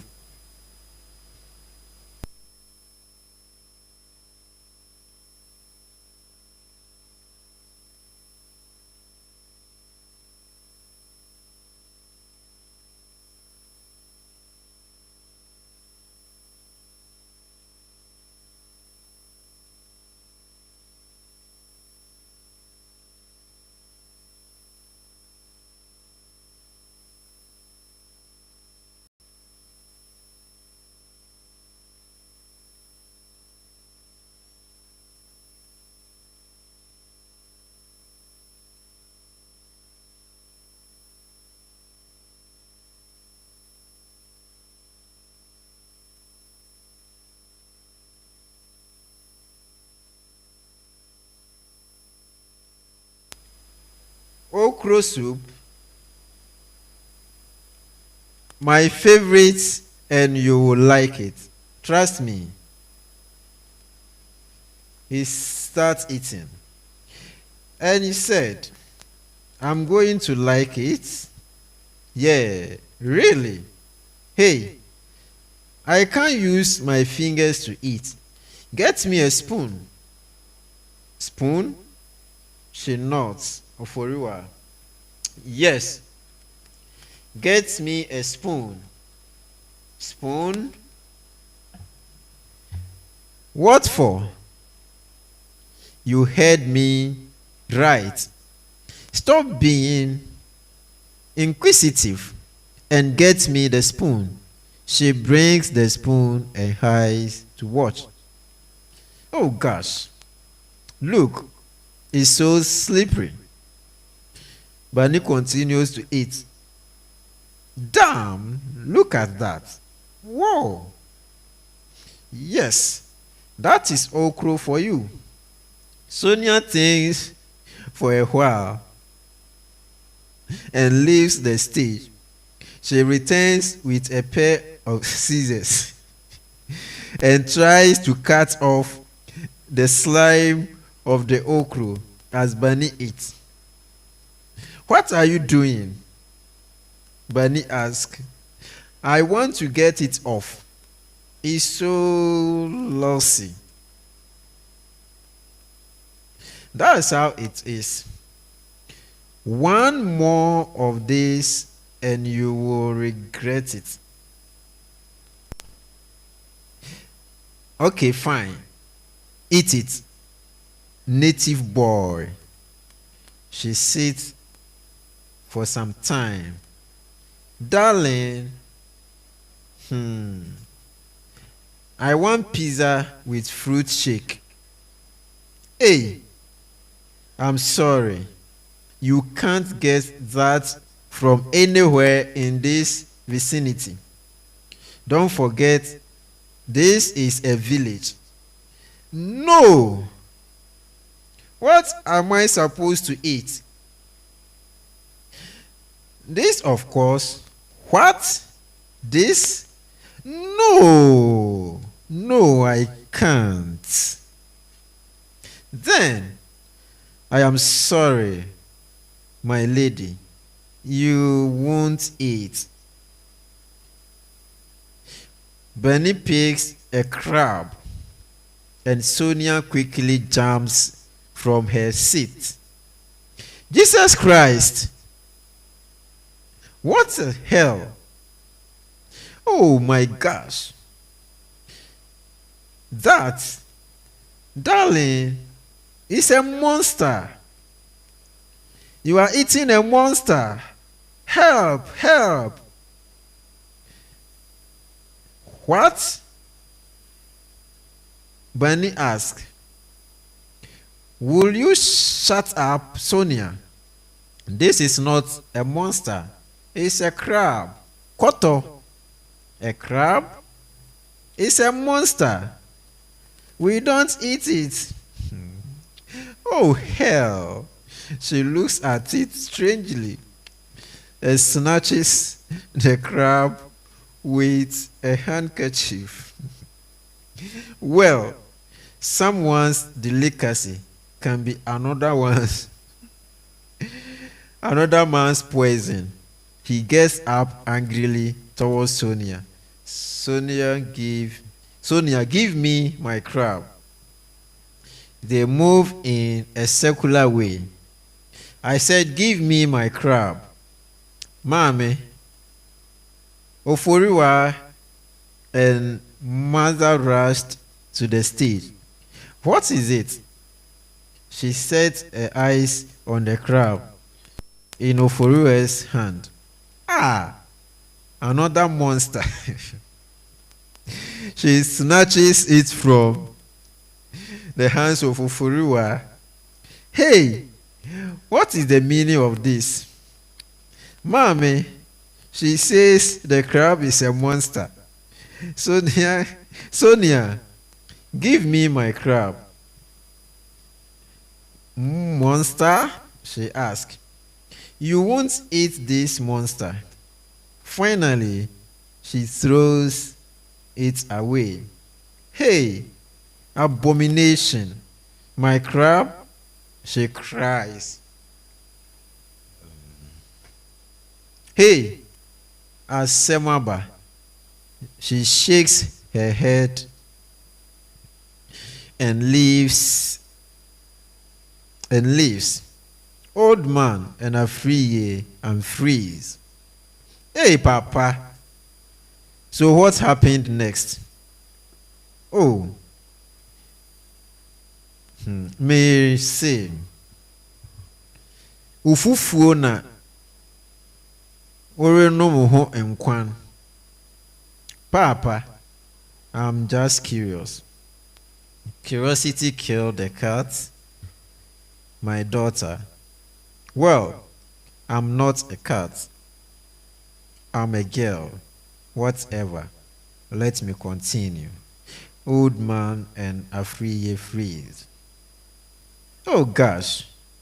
I miss the United States. I knocked at the door. Agu.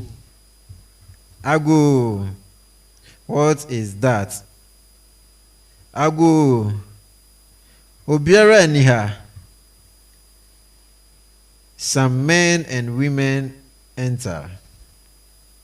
A woman suddenly runs towards Sonia and removes her cloth and ties it around Sonia. Ouch! What is this? Leave me alone. Hey, Ashawo. Where are you from? Me? Sonia tries to remove the cloth. Ashawo, you have smelled some dollars. Here, enemy of progress. You want to come and spend my nephew's money. Yasumao. Wahu. Go back and tell them you didn't see him. Hey, young lady. By the time I close my eyes and open them, him vanish. Leave me alone. Bunny, Bunny. Bunny? Who is Bunny? You monster, eh? Start crying. Bunny, Bunny comes in. What is this? His eyes set on a woman whose fingers are clutching the cloth tied on Sonia's waist. Oh my God. Auntie Adjoa, what is the meaning of this? A prostitute. A prostitute? We find this half-naked prostitute here. She is not a prostitute. Auntie Akuya, I said she is not a prostitute. She is my wife. Eh? They looked surprised. She leaves Sonia. No, no. She walks towards Bunny. I hope my ears did not fail me. Wife, you heard me clearly. Good morning, aunties and uncles.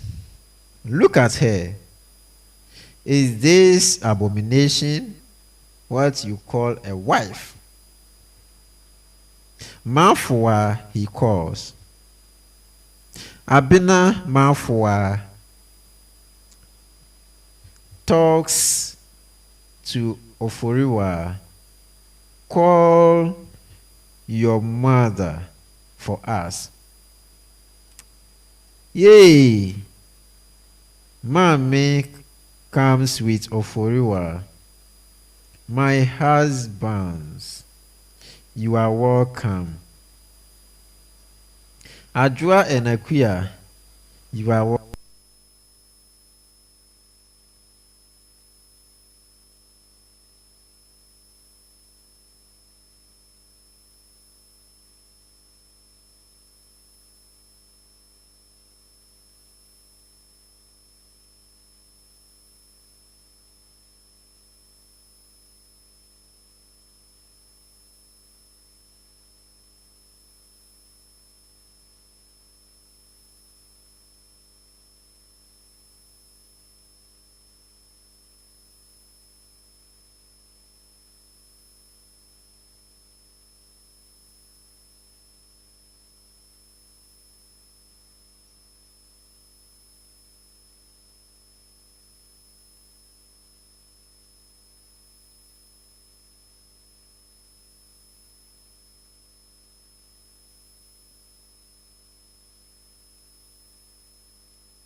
Right hand, palm.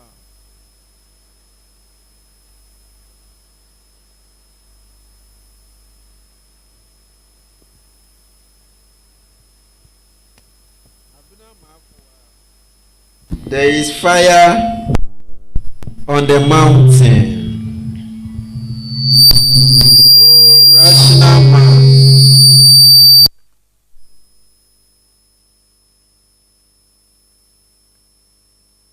When his roof is on fire,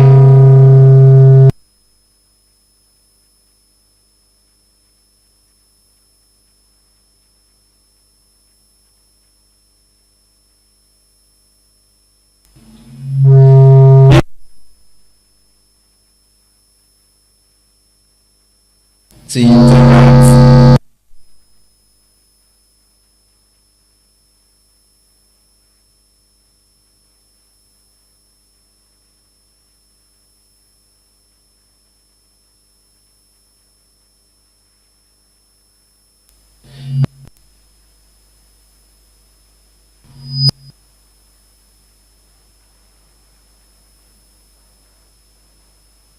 Yeah.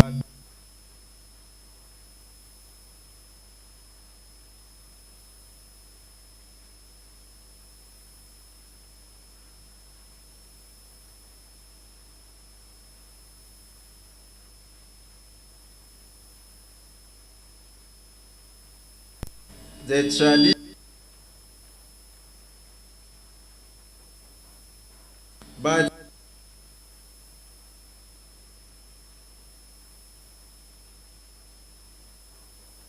we just met an already made machine wife. She never knew. So Bunny married without the consent of his mother. We knew nothing about it. So please see how best to handle this issue. Well, abusuapani, usempa, let us go and take good decision from our pillows. We shall meet tomorrow around this time.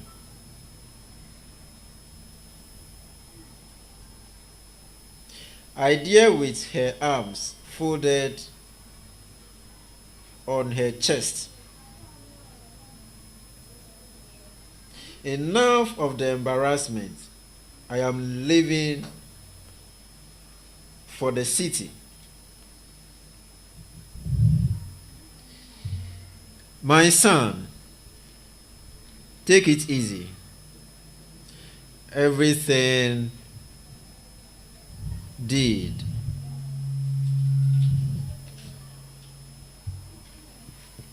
was for your own good. Let's settle this issue. How could you say that everything that they did was good, for they purposefully came to embarrass? Will you shut up?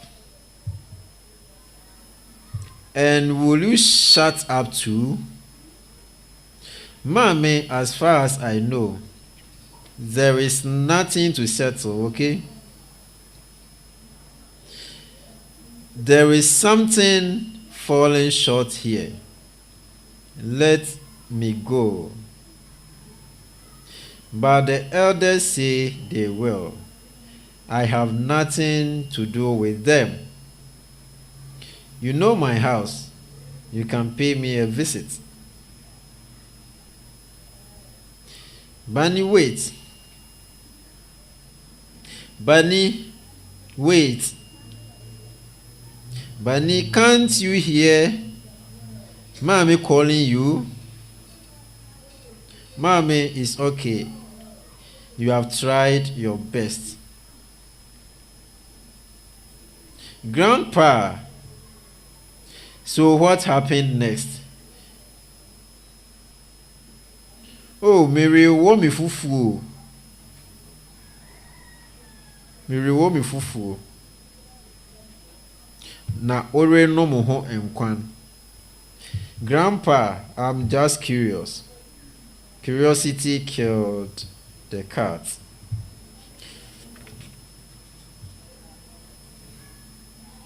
Oh, darling, Sonia, when will they stop? What? The smoking and drinking. Get inside before someone comes to see.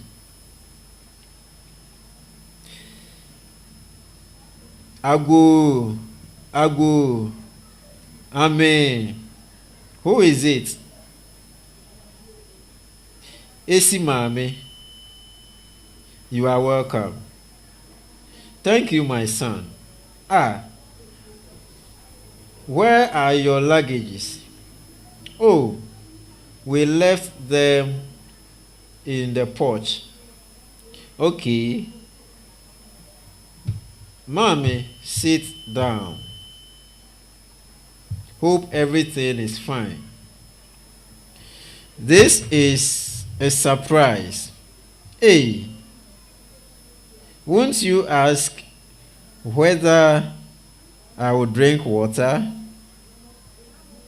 You have forgotten his culture. Will you shut? That is not a lie, my son. You have forgotten your culture to extent of marrying. I won't even talk about that. Where is she? Oh, he tells a lie. She is sleeping. Won't you wake her up and tell her we are here? No. Sonia comes in, smoking and drinking. Hey, Mama. Mommy and Oforiwa look astonished. Hey, Sonia. So you smoke and drink like a man? Oh, come on, Mama. Stop being so naive. This is just to ease tension. Tension? Who is after you? Emum, Eyasemu, Bani. So your wife drinks and smokes like a man. That is not the answer to the question. And what does it look like? Oh, so you like it, right? Says who?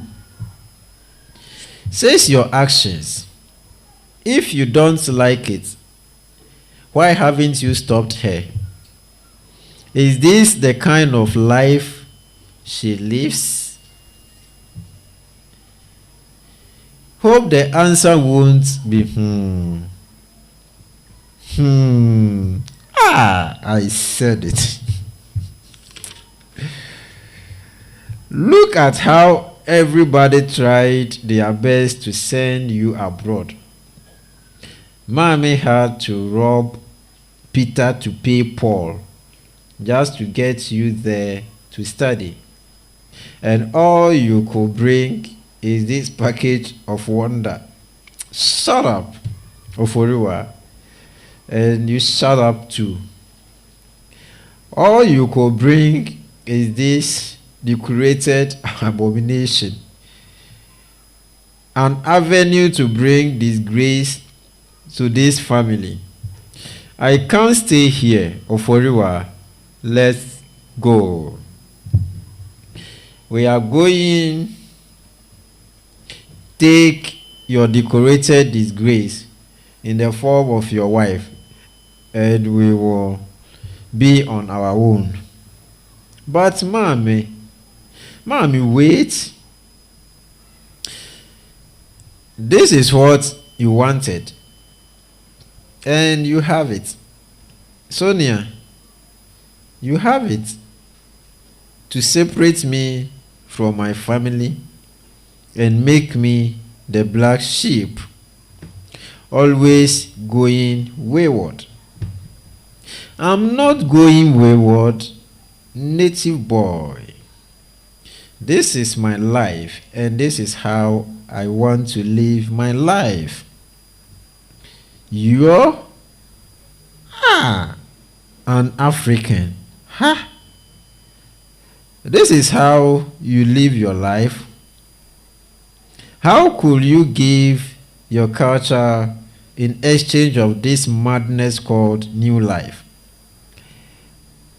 Why have you forgotten your origins as a Ghanaian. Sonia, why? Enough of this lecture, Bunny. I'm sick and tired of this nonsense.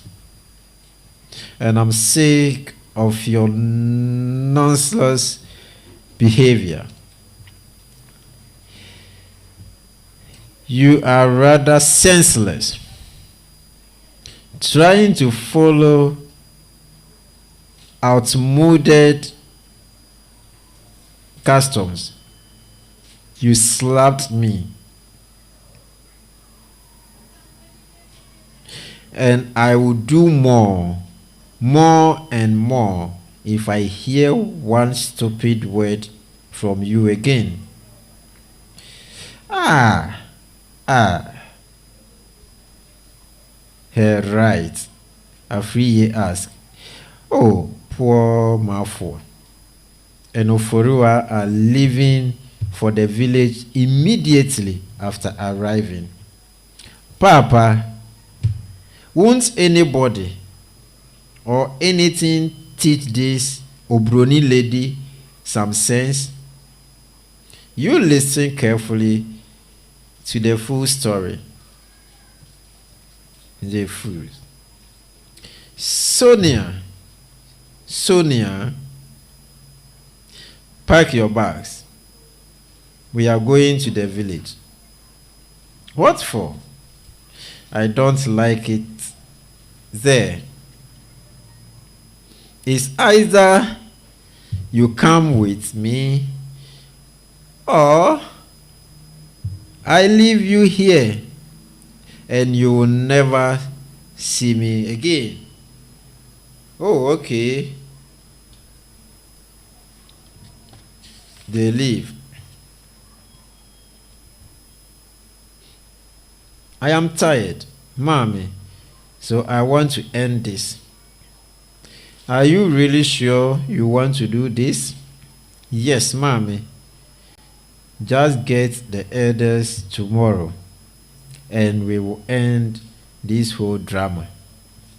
But before that, Mommy, I just want to say I am very sorry for putting you through all this shame, not seeking the family's consent before getting married.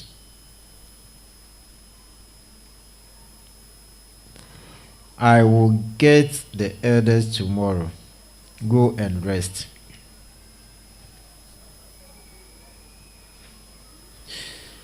Mafua has refused to help anyone's ears with the load on her tongue. She insisted, "We gather here today. Mafua, here we are." Bunny, thank you, my elders, for coming. I asked Mommy to call this meeting today. Before I start anything, I want to first and foremost apologize for all the shame and disgrace I've put this family through.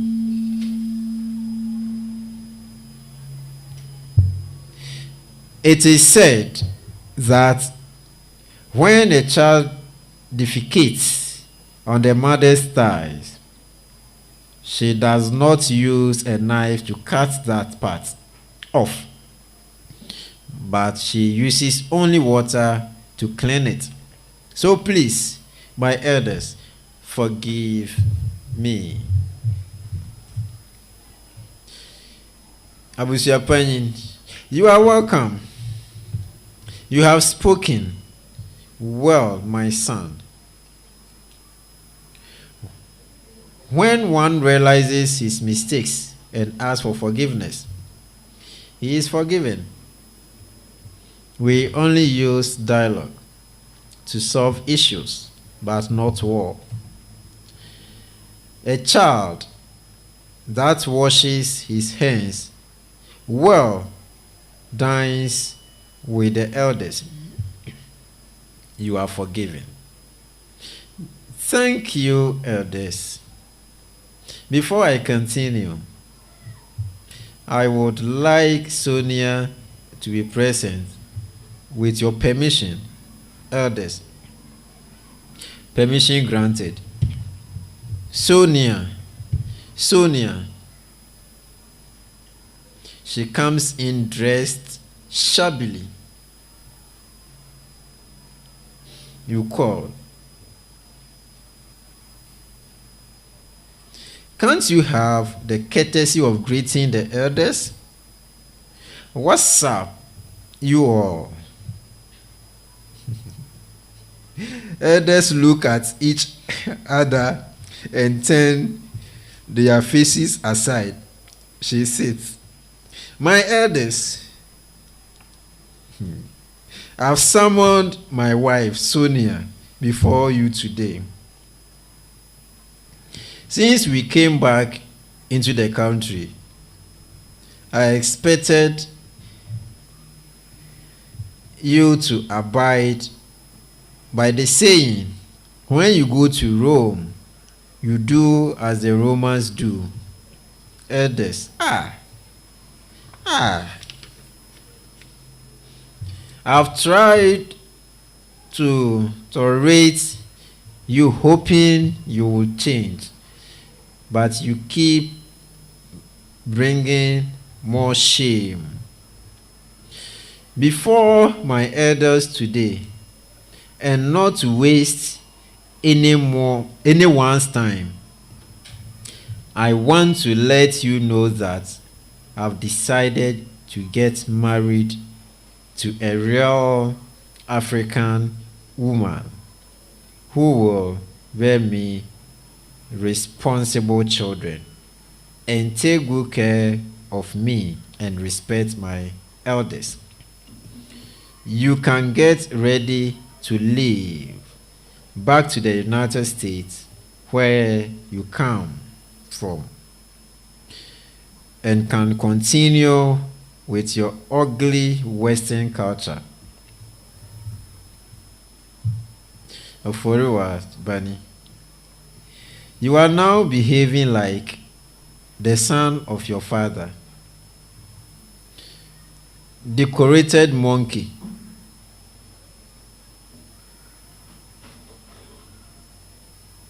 My elders, why are you wearing my dress? Oforiwa asked. My elders, Mommy, Oforiwa, Bunny, aunties, I am sorry. Please forgive me. I don't want to lose my husband. And I don't want to go back to the States as a prodigal daughter. I've come back to my roots, my tradition and culture. Please forgive me. Please. Mommy. And whisper something into the ears. It worked. What is it, my son? What is going on? Uncle, this whole meeting was to get Sonia back to her senses. I know she loves me and won't want to lose me, and I think it worked. So please, can you all forgive her? Oh, so it was a plan. See, what about the young lady? Oh, she is aware of the plan. You've proven to be very wise. Okay, my daughter, we've heard you. It's okay. You may get up. You are forgiven. Yes, sister. Uri free na wosan kɔfa a yɛnkyiri. You have to inform your family that we will come very soon to seek your hand in marriage. Yes, tradition is tradition, and it must be followed accordingly.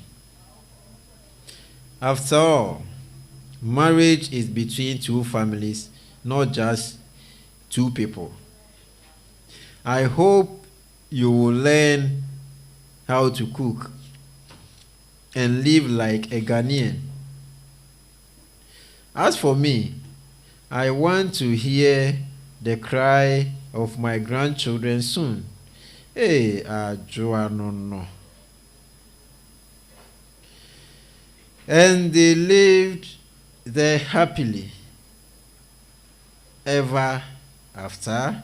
Yes, you. Grandpa, thank you for this wonderful story. I've learned a lot.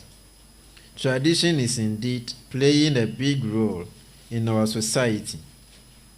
I liked the fact that the elders of Oriwa but helped to change Sonia, who had adopted the white man's ways and forgotten about her own culture.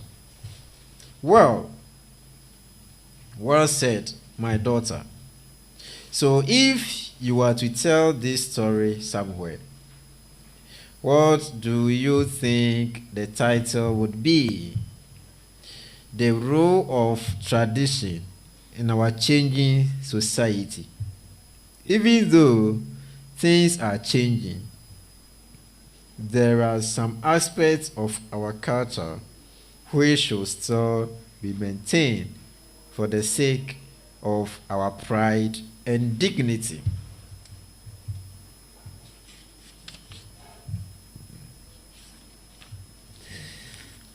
Next verse. They certainly are. But my curiosity has not been satisfied.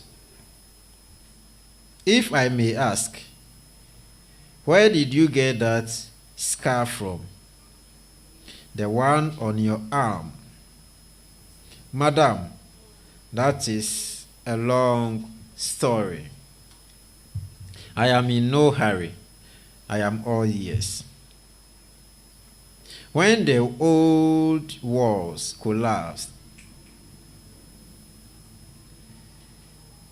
they forget not their foundation because their beginnings, stories, and endings take roots and are roots. My story began 3 days after I was confirmed into womanhood, and my dad committed a crime. Why must life be so unfair? One commits a crime and the other has to pay. Oh, Fofo. Why did you have to steal a goat from the shrine? Fofo. You know it is a crime and an abomination to steal in our town. Now I have to stone for your crime in the shrine. I am going to be slave forever. Seiram, please stop crying. Dada,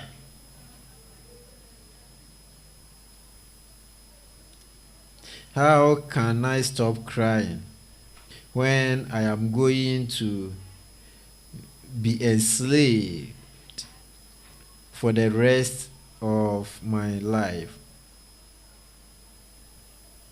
It is amazing how the other side of the scene thinks of you, because sometimes when you wish that you had no legs to walk, they wait, listening intensely for the sound of your footsteps.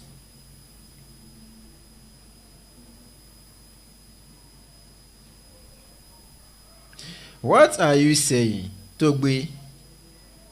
He is trying to say that there is a new girl coming here today.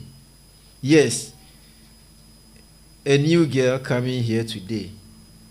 She will help you in weaving the basket, going to the farm, and most importantly, emphatically, pleasing the gods. You have to go, otherwise they will kill your father, and we don't want that to happen. Menya dada. I know, mother. It just hurts to think about how I'm going to be treated.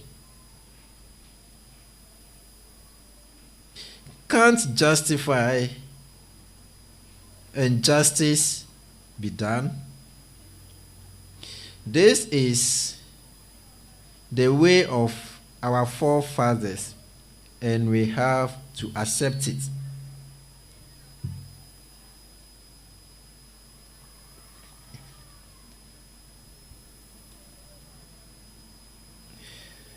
How many times do I have to tell you not to play with spirit food? How many times I was doing no such thing?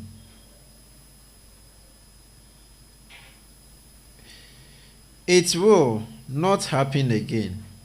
Your hands never leave the herbs. Say Ram. You caress them as though they were your children. I am sorry. Is that why your wrist has blade cuts? The gods hate scars.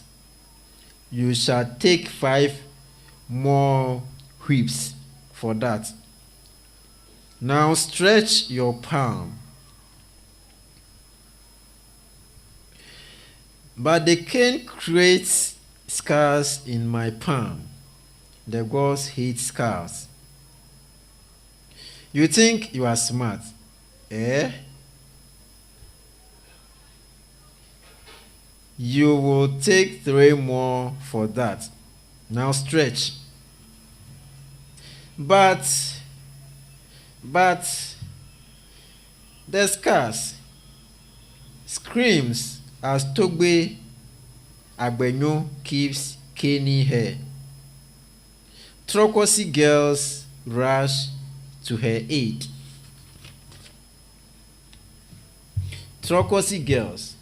Togbe Medekuku Shiaku Nao Chueke. Togbe, please forgive her. Throws herself to shield Seiram from the king. You better teach her the ways of the gods. Storms off the stage. The girls help Seiram backstage as lights fade out. Sometimes the tortoise is the only one who can help the herb. It is up to him to watch him win the race or to help him accept his defeat. Egbeha. Today too, Seram stay away from the herbs. Father will never beat me that way. Forget about your old family. We are your new family now.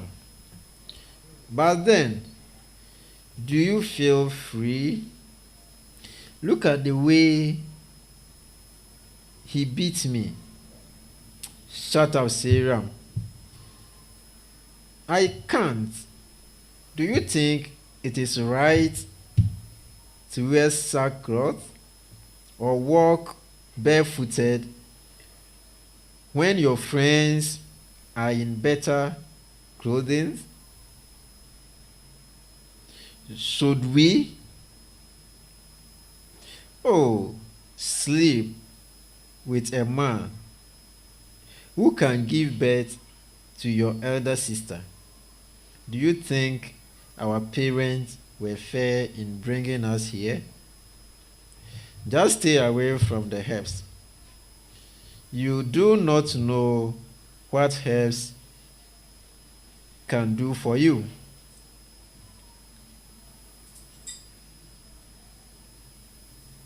Help. What happened to you, Togbe? In pain, I went to the farm after beating Sarah, and I slipped and fell on a snake. Trokosi girls ask, we have to take him to the town. The town herbalist. No, I can help. Seram said, no cursed child. Do not let her lay her finger on me.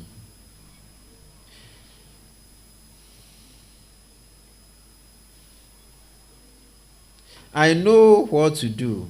She rushes to get some weed, grinds it, and rubs it on the cut to stop the bleeding. She bandages his midriff with a rag. Togbe passes out. He will be okay, Seram said. You just killed him, and you are saying it is okay? Trokosi girls ask. Trust me, he is not dead. Girls begin to argue. You are alive, and thanks to Sarah, she saved you. Daughter of Bota, I owe you. I will repay you with a favor. The gods mark my words. Now, you girls can leave, so I can have my rest.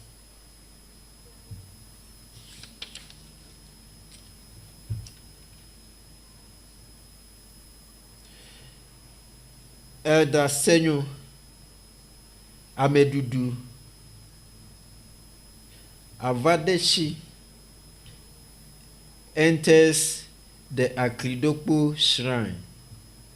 Peeping, Agbenyo turns around as he feels someone approaching. Togbe, the silence of your footsteps exposes your intentions, Amedudu. Agbenyo, I have, angrily, addressed me, formerly mortal man. Togbe Agbenyo Vedagugu, the great communicator for the save it for one, who does not see. What is your mission here? I want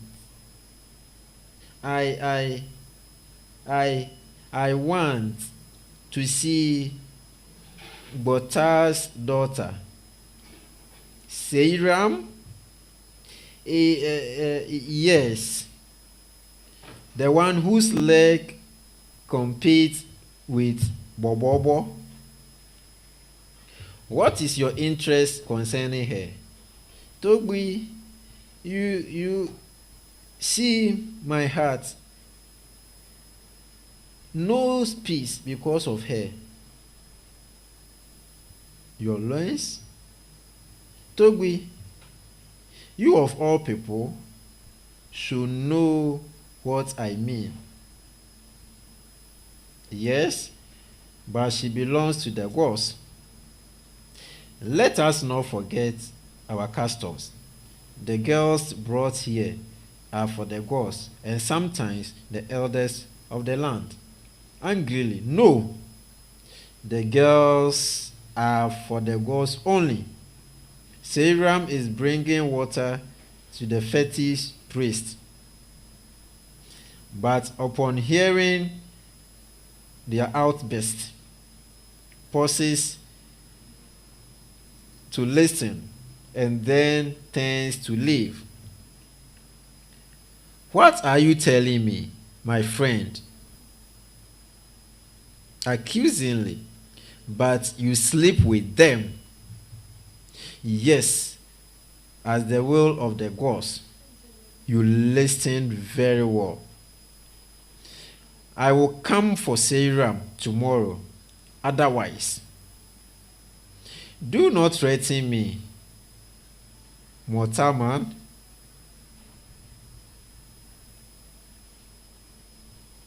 Otherwise, the gods will strike you dead. Do not try to change custom. The gods will do no such thing. Tomorrow, I am coming for Seiram. You will. I am pleading with you. I cannot let you go. They shall not call for tears. It is our tradition and custom. I know it is our custom and tradition, but you know this is not fair. Togbi, why should I pay or be used for the sin caused by someone's crime? Please do something about it before it gets out of hand. You promised to do me a favor. Seiram, Mecademio, do not get us into trouble. You are my slave, and I should be the one giving the orders and not you. I have given you enough freedom for a Vestal virgin. Ever since you set your foot in Aklidopo shrine, I have touched you only once. Mese Gome, I understand you. I can't sit here all day serving the gods. I want to go back school. I want my old life back. Togbe shakes his head. I cannot let you go tonight. The elders are coming for you. Seiram, do not let him touch me, Togbe. Please. I overheard your conversation. Is that why you are in tears? I will see what I can do about it. Please do. What should I do now? Should I follow my conscience or tradition? Your conscience. I don't want Elder Amedudu to touch me. You do not have a say in this matter. It is either you service, it's either I service you or the elders of the Adidomedu. These customs and traditions scare me. I want to go out and explore the world like any normal girl. I want to be free. If I let you go, you will be replaced by your younger sister. Look scared and start to pace anxiously, chewing her fingernails. Okay, I have a plan. Let me go, and I'll come for her and you. I promise. I will help you because the gods have my words. But you have just 2 more hours till Amedudu comes to Akridopo shrine for you. Okay, I am ready to leave. Take this bag.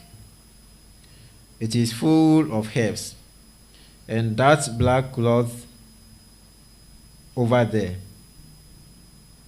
Use it to cover yourself so no one recognizes you. Thank you. Akpe kakaka now. Thank you very much. I promise to come back and seek justice for my other sisters. Go, run. May the gods protect you, my child. You are bound for greater heights. Seram touches his feet and rushes off. He turns to sleep on his mat.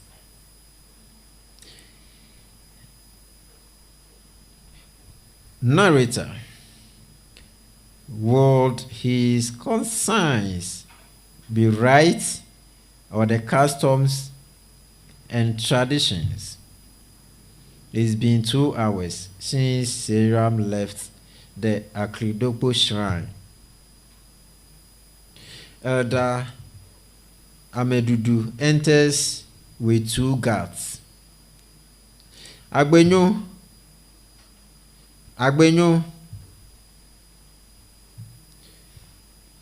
Togbe wakes up.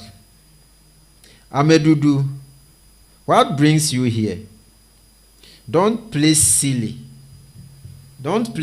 games with me. Where is Seram?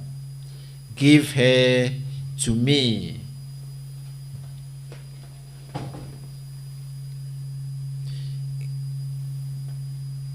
Give her to me now.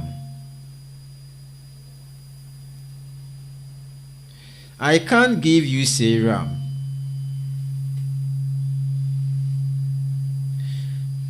Choose any girl and I will hand her over to you. No, it is Seram I want.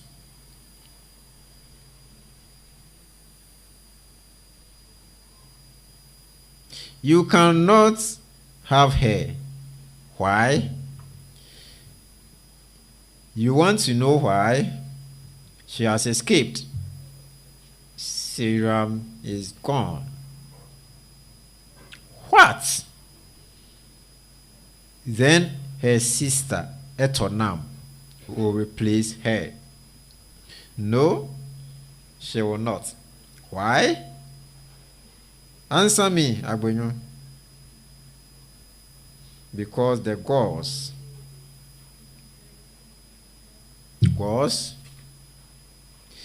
the gods haven't done anything. He helped her to run away. He must be punished. Elder Amedudu. Oh, really? Agbenyo, so now you have decided to govern this town with your own laws and customs, right? Gas, get him. You cannot do anything to me. Wait till the king hears about this.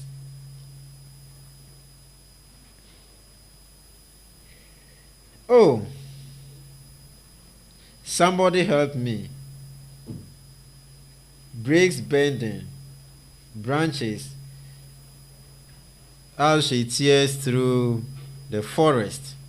Guide me, O gods of the land, if the blood of Amewonu pleases you.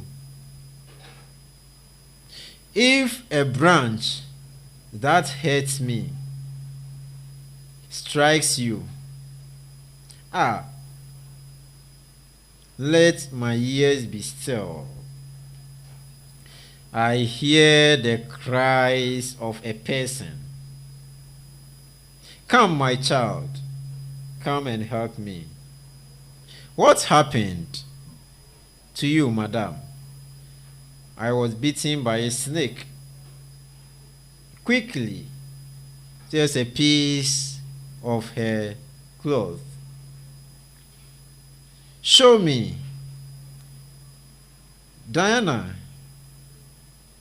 shows her where she has the snake bite, and Serum quickly ties her leg to prevent the poison from spreading to any vital part of her body. At the same time, back in Adidome, Elder Amedudu decided to make his own decision and not to see the king. Elder, executioner, and guards dragging the fetish priest onto the stage. Where are you taking me, Amedudu? I thought we were going to the king's palace. No, I have decided to take matters into my own hands. Point to the executioner. Guards, throw him on the floor near the stone. Do not attempt to kill me. Your end is today. Mockingly, Agbenyo, the great communicator, pointing to the guards, kill him, struggles with the guards. You will pay for this. Screaming, you will pay. Stupid idiots. Will you silence him before he spoils my ears? No. Jujo, stop. Why are you doing this?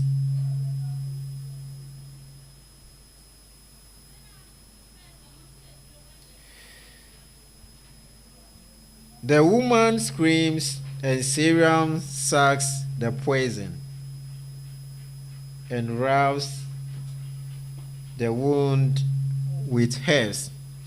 Stay still. Calm down. Thank you, child. What is a beautiful maiden like you doing here at this hour? I was a trokosi for my father at the Aklidopo shrine, and the priest helped me to escape. I promised him I would come back to help the others. You mean Vestal Virgin? Yes.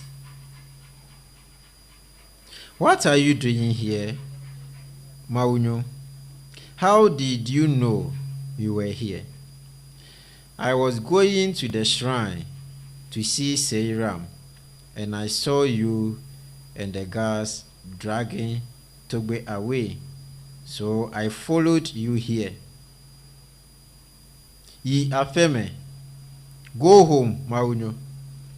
If you lay a finger on the wise one, I will let the whole of Adidome know of your evil deeds. Nonu,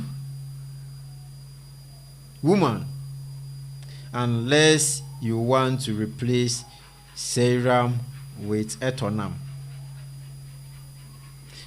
Gas raised Togbe into standing position.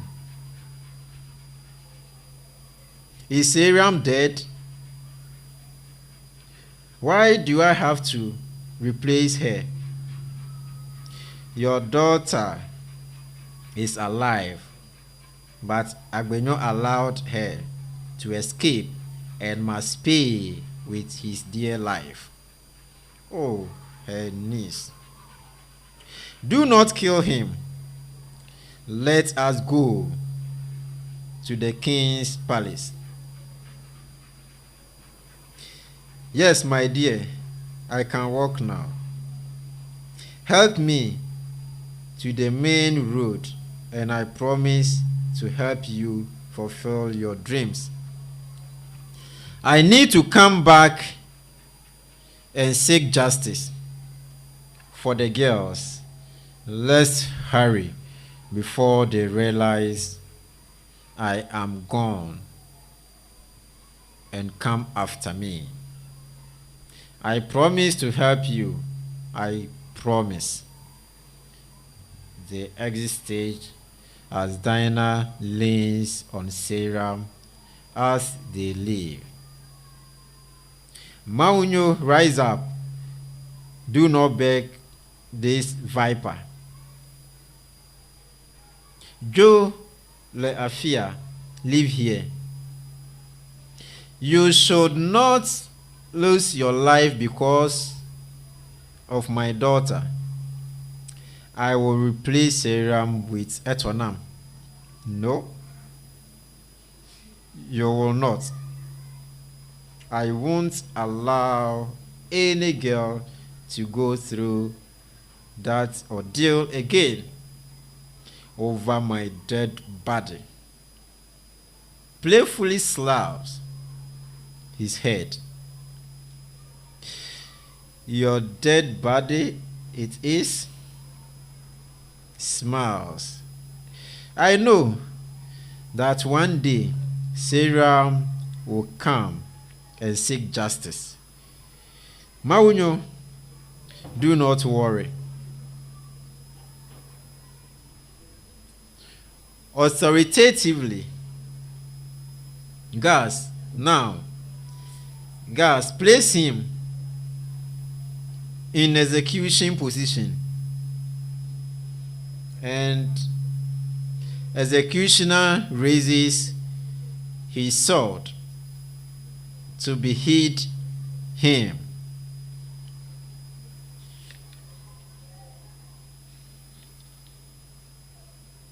The ancestors and the gods are choices in their choosing.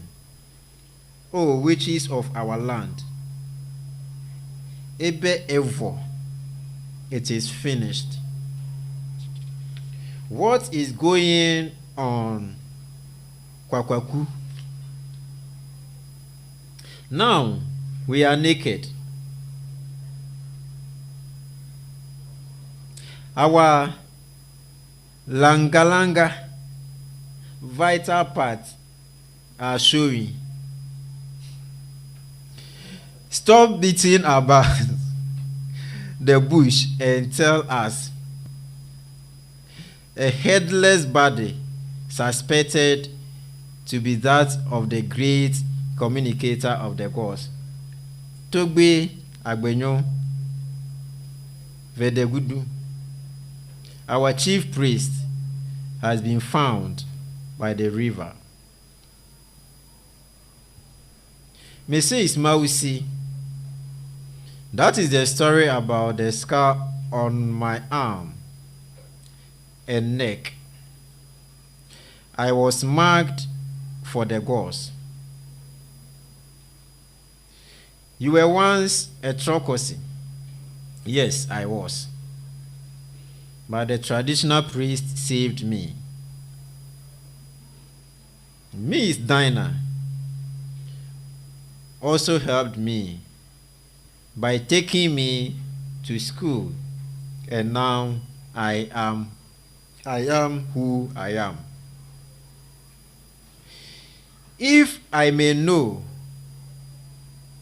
where you are from, Agbenyo Vedelugu, calm down, my daughter. Your parents are fine,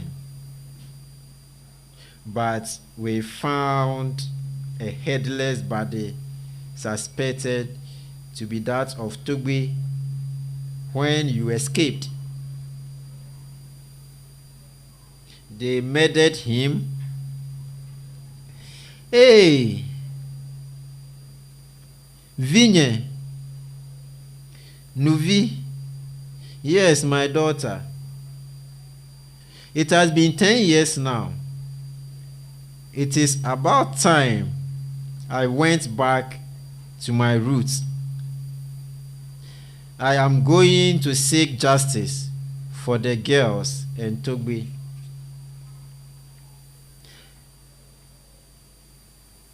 Togbe has given his judgment.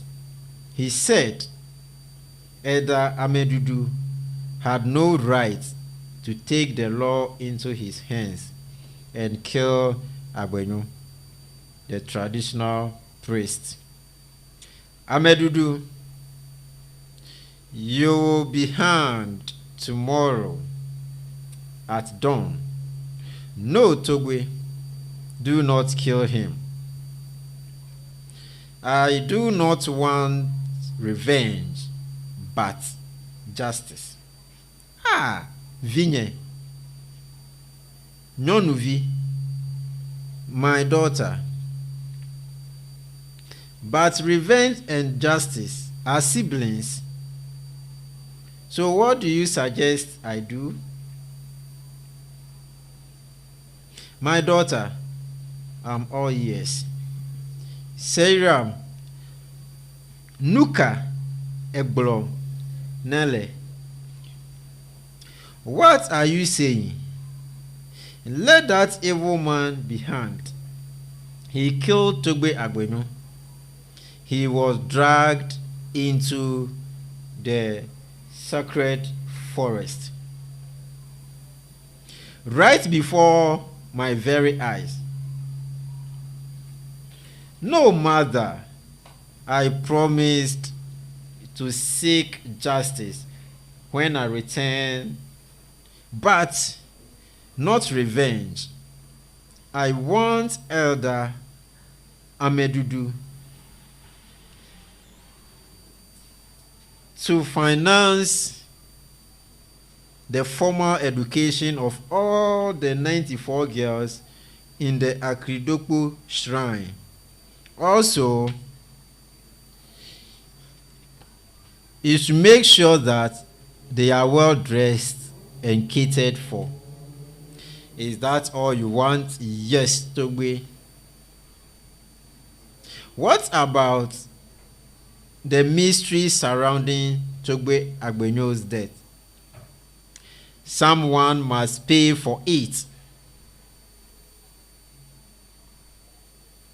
There is no mystery anywhere, except that justice has prevailed. I owe my life and appreciation to the loyal guards of my king. Agbenyo, alive, saved by my own guards. Yes, Togbe, at the sacred forest, we had to reason with the decision Togbe Agbenyo took to free Seiram. I therefore ordered my colleagues to spare him and direct him to a nearby village for hiding. We then sent word to him upon the arrival of Seiram. My king, Elder Medudu is evil, and I suggest he must not be spared. So be it. I declare that Amedudu is no longer an elder. Tomorrow he shall. No, my king, I plead on behalf of Elder Amedudu. It is not his fault. He was a victim of tradition and custom. Some of our traditions must be totally abolished to give room for freedom and national development. Togbe Agbenyo, thank you for believing in me.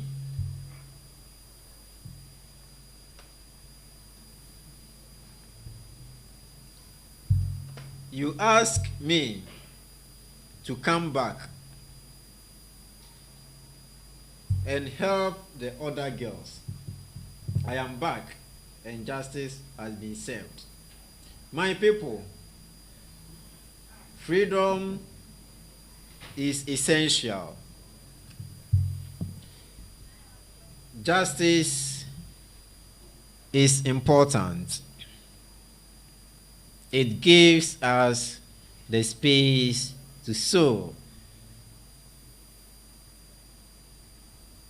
It is important to have our peace of mind so as to create the platform to go to higher heights.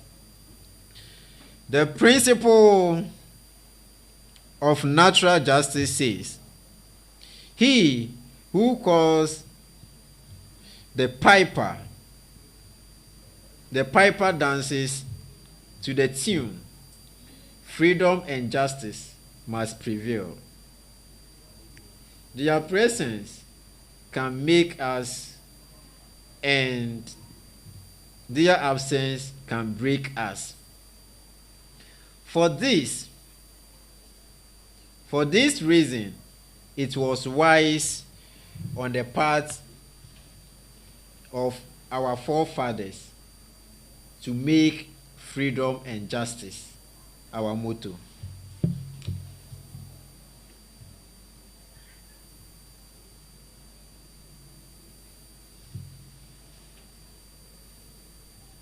As I was saying, he has become rich so quickly.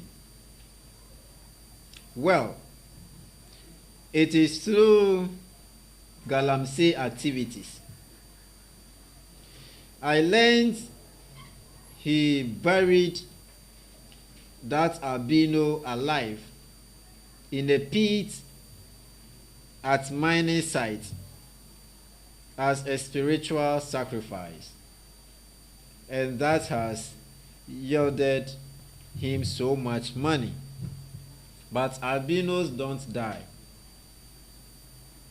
As for that albino, he vanished into thin air. Why? Is he Enoch in the Bible? Let's go and fetch the water and leave. The young man, Otin, upon seeing them, runs away into the bush. Look at how they have disturbed the water.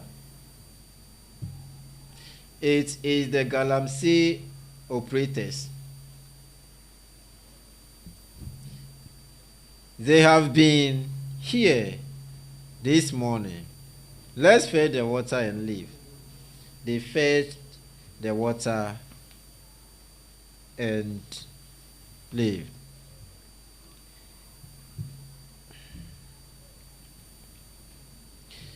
We all demonstrated against the invading of Chinese and the other foreign nationals who were engaged in illegal small-scale mining. Now, after the president's inner ministerial task force on the illegal small-scale mining flashed out, these foreigners back to their country, you have taken it upon yourselves to engage in this illegal activity. In a range, shut your mouth. Have we demanded any greetings from you? Are we of the same skin? We belong to the Adriana clan, the custodians. You are only strangers, so fetch your water and go and leave us to do our Galamsey work.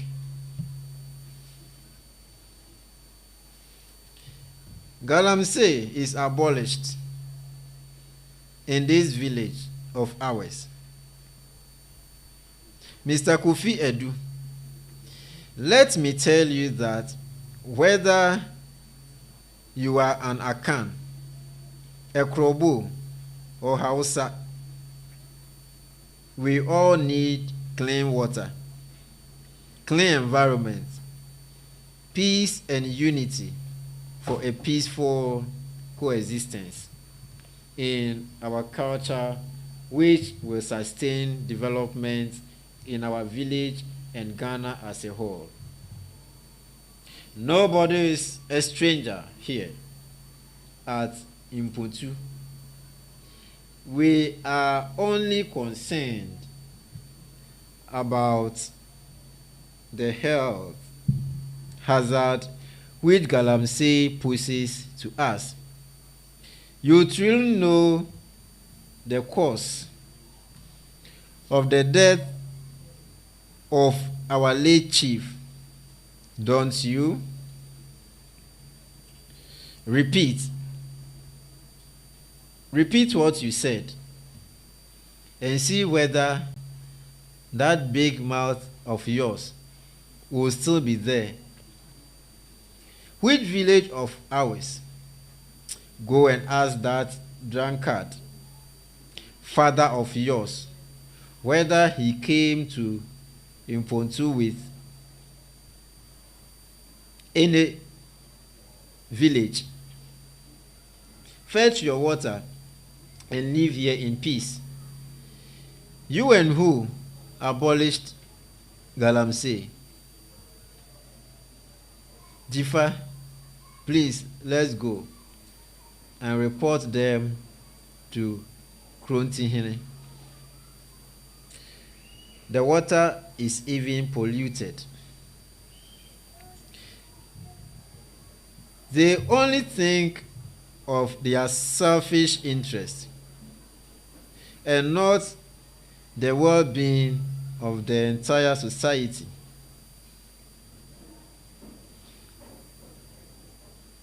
In fear, Kofi Adu, let's go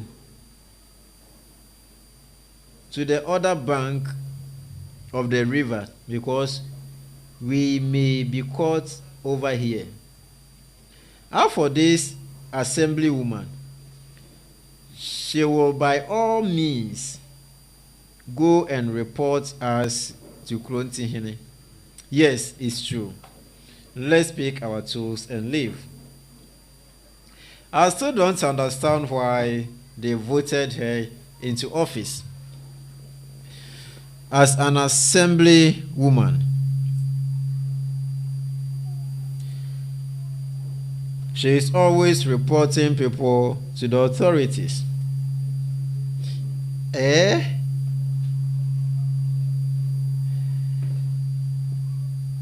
When these foreigners were here, we were all enjoying. Now, you have caused them to leave. You don't worry. We shall organize to kill her. When she returns to this world again, then we shall see whether she will be inquisitive again.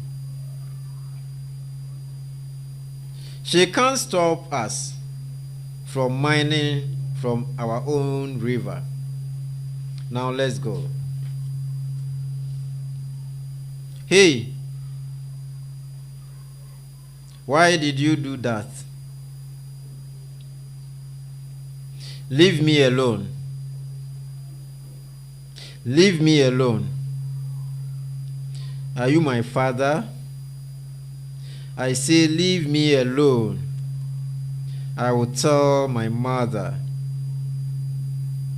Indisciplined little girl.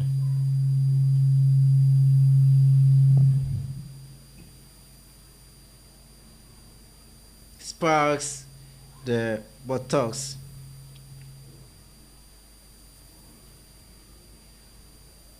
Baba Atongo, zoom lion. Baba Atongo, zoom lion. Baba Atongo, zoom lion. You see, most of these indigents don't recognize our efforts at all.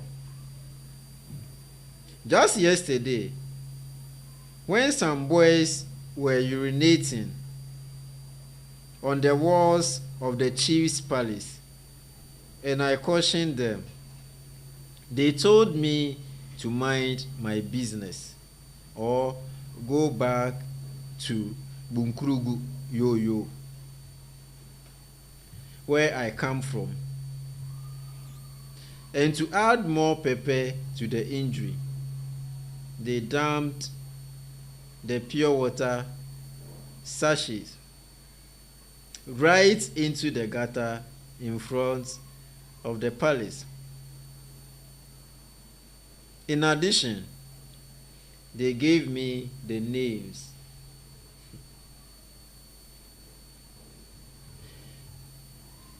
He collects the rubbish into his wheelbarrow and pushes it off stage. My people, fools, show way. Our destiny lies in our hands. We can't sit down for others to treat us badly because they say we don't belong to their ethnic group.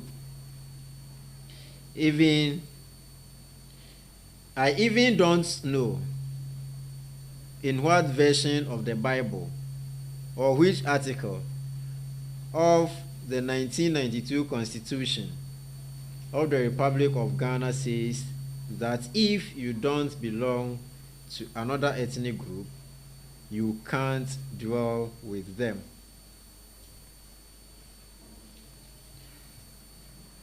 Ethnic intolerance and indiscipline is what is killing the village of Impuntu and Ghana in general. Illegal mining, or what we call galamsey, has become a worrying issue in our village here in Impuntu and the country as a whole, resulting in the killing of these same illegal miners. My people, illegal mining poses a threat to the nation in terms of our forests being degraded, farmlands being destroyed, human being raped,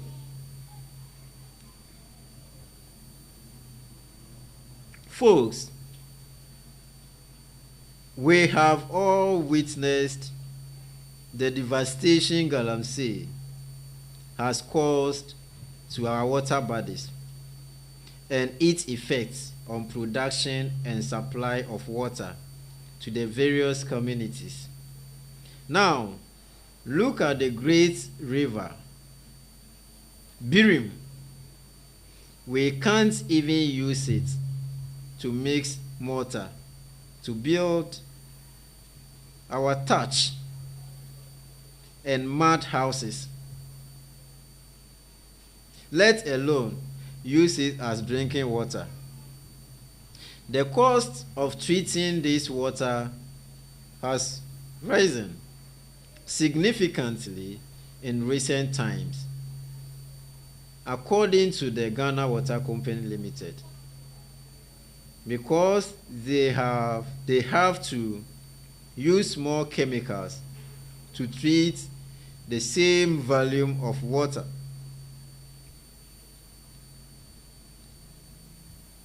And they import these chemicals too.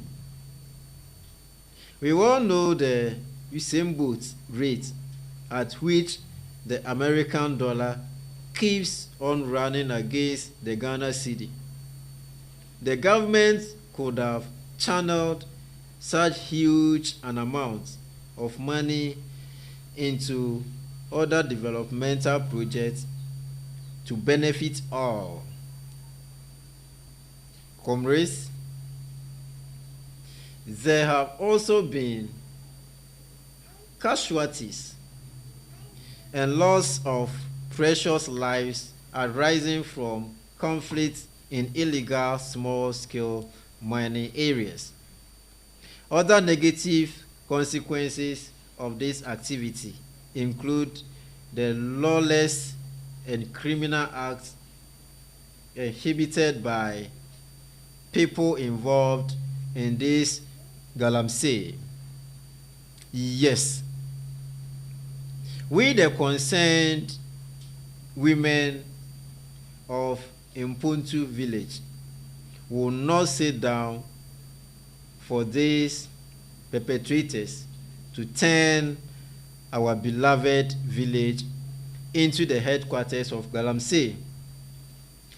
We are sending our petition to the Kronti to look into this serious issue before it's too late.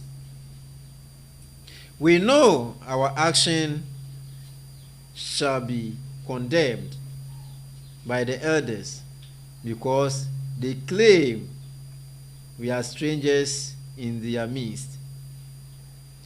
You all remember how themselves sold the whole village to the Chinese.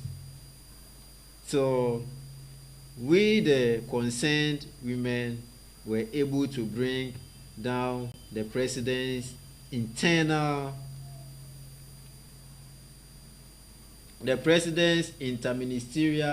task force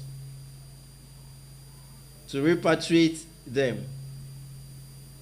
Concerned women, we stand for peace. Concerned women, we stand for unity. Concerned women, we stand for development. So I appeal to you all to go back into your various houses. So continue with your good work while we, the leaders, dialogue with the Krontihene and his elders. Thank you. Ochiame, let it be known to my people that my elders and I have seriously dealt with the petition they brought before me yesterday. But because of the impending final funeral rite of our late chief Osadieyo Kano painting the feet, the Queen Mother and the other elders have embarked on an important journey to the Flagstaff House to officially invite the president for the funeral. We, Nana,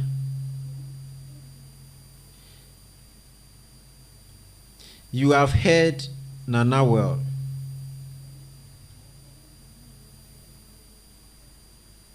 We are grateful, Nana. Nana, your concerned daughters say they are very grateful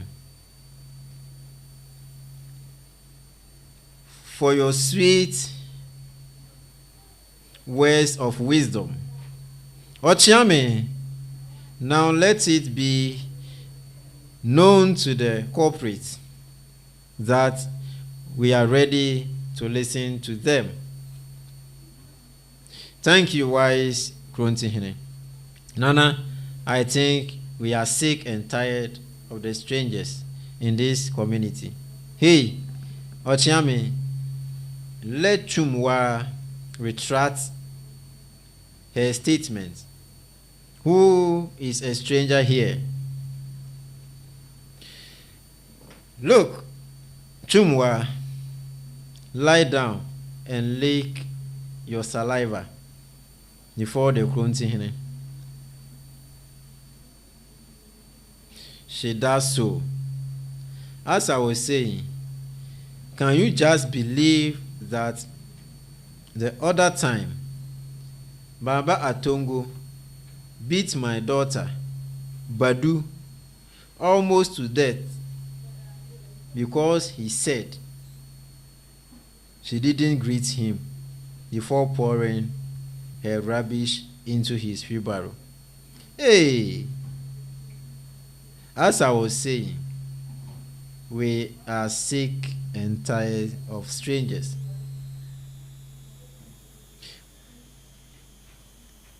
Insolent, Chumwa, mind your tongue, else. Nana Krontihene, let there be a policy that if you are not from Impontu, you cannot hold any position in this village. Again, no stranger should be an assemblywoman. I am done. Now let's hear you, Asana. Kind Kronti Hene. We are all Ghanaians, like Chumwa and her husband. And we have the right to stay anywhere we decide. If Baba will tell the truth, that wasn't the story. As her mother just said, the girl refused to do the right thing. And Baba spanked her because she dumped the rubbish where she shouldn't have. And when Baba cautioned her, that little girl insulted him. We strangers here are equally fed up. Your intolerance has driven the industrious Baba Atongo back to Bunkrugu Yoyo to continue his good work over there. Now, look at how filthy our community is. You dump rubbish anywhere and engage in galamsey. And when we try to advise you, you say you cannot tolerate us anymore. You are equally sick. Thank you, Nana. Nana, did you hear that? We can also not tolerate them anymore. Jifa had the guts to insult my husband when she met us washing our gold. Can you imagine? Or I am lying. Kofi Edu, don't you talk? Look at him. Chumwa, I am really surprised at you. You, the leader of the Women's Fellowship. Oh, Nyemau. Don't come now. The Bible clearly states that before God, there is neither Jew nor Gentile. Christ also wants us as disciplined Christians to love our neighbors as ourselves and even do good to our enemies. Elder Kofi Edu, we all need to strengthen, broaden, and coordinate efforts at tackling illegal mining to prevent it from degenerating into crisis. We will not allow the activities of illegal small-scale miners to cause conflict, dislocation, environmental degradation, and unemployment, when in fact the sector should benefit our communities and help develop Ghana. We are not against small-scale mining, but those who are involved are to follow the required procedures that govern the mining in our country.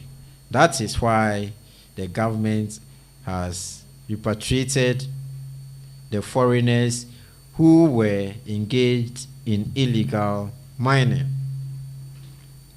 It is only when we tolerate one another and be each other's keeper, that we can have discipline and sustain peace and development here in our community and Ghana as a whole. Ochiame, let it be known by my people that I have heard enough to determine what the problem is.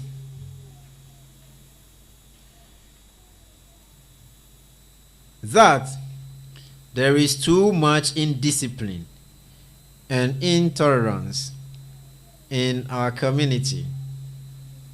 That is why I always go with united we stand, divided we fall policy. Have you all forgotten that this land, everyone has the equal right to stay where he or she pleases? Ethnic hatred is our worst enemy. A man killed his own father unknowingly in the bush just because the old man spelt on the people he believed were his. Look at our community. Filth has swallowed us up. The youth refuse to participate in communal labor for the development of our community just because they are shielded by some elders.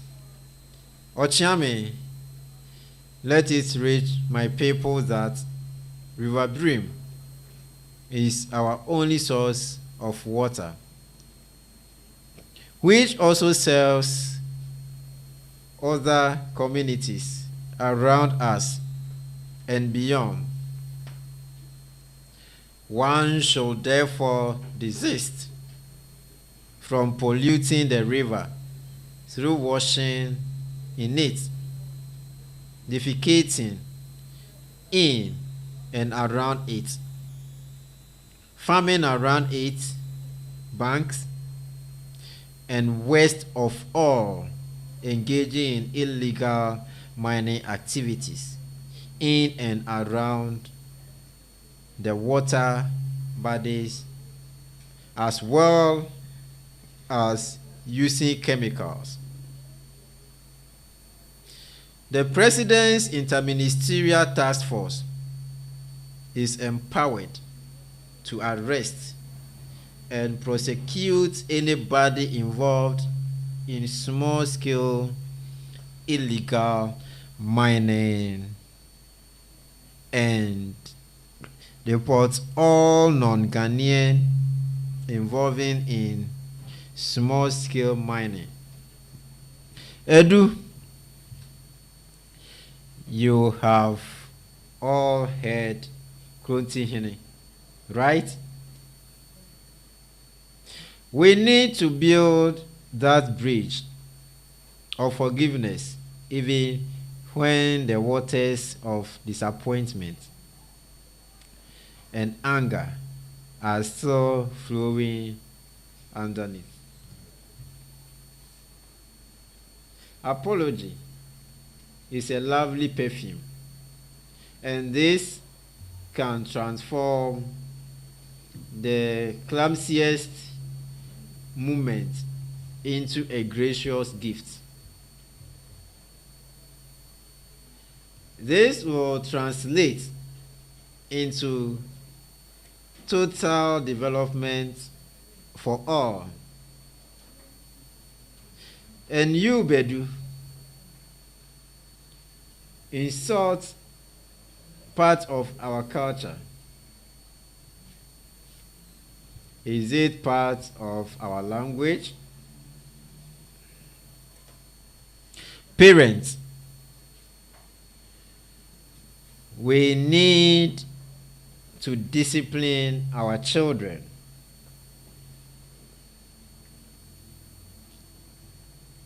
And teach them how to talk to people in order to help save our rich culture.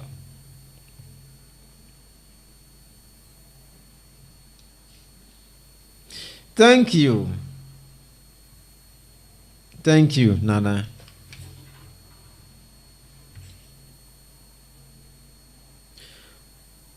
Former statesman. Now a writer who is using the medium of literature to promote nationalism of the Ghanaian art and way of thinking. He is known as Raymond Koku Azazu, but prefers only Koku Azazu. A friend of the Honorable. He hails from South Africa and a poet who witnessed the latter part of the son of the Honorable, wife of Senam, brother to Senam. He likes to be called Randy, a housemaid regarded as insolent because she is strong-willed.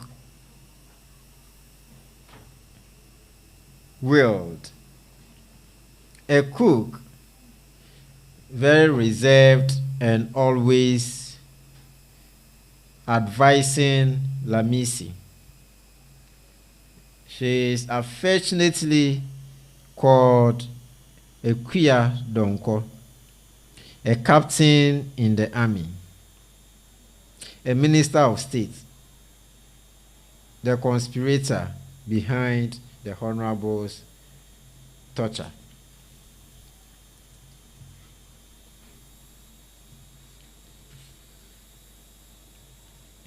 Hey, soldier, don't you leave me here. Do you know who I am? Have you not heard? I am Koku Azazu, a statesman and an honorable. Gentlemen, this is preposterous.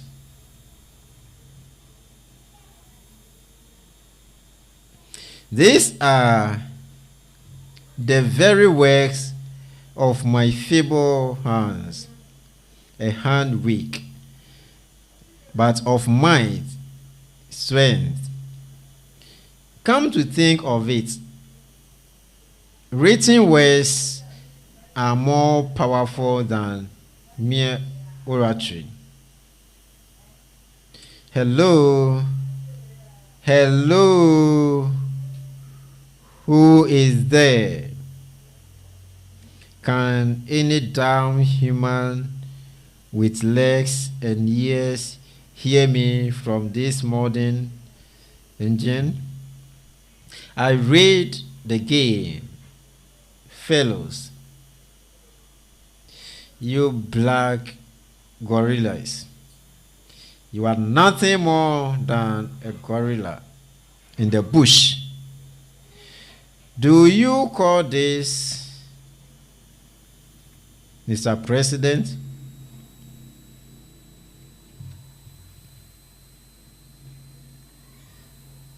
if you call this dungeon, how do you expect Mr. President to hear you?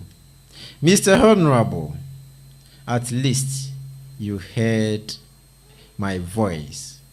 That's why you are here with this weapon of soldier. I am here to carry out my duty, sir. A duty of torturing a vulnerable, innocent statesman. You call that duty? I call that a duty of a coward, an anti-nationalist, a zombie who has been ordered by a bunch of greedy gorillas who call themselves leaders of the state. Where is it propounded that a man should be judged because he fights for interest of his people? I suppose that you've read this book and know the author.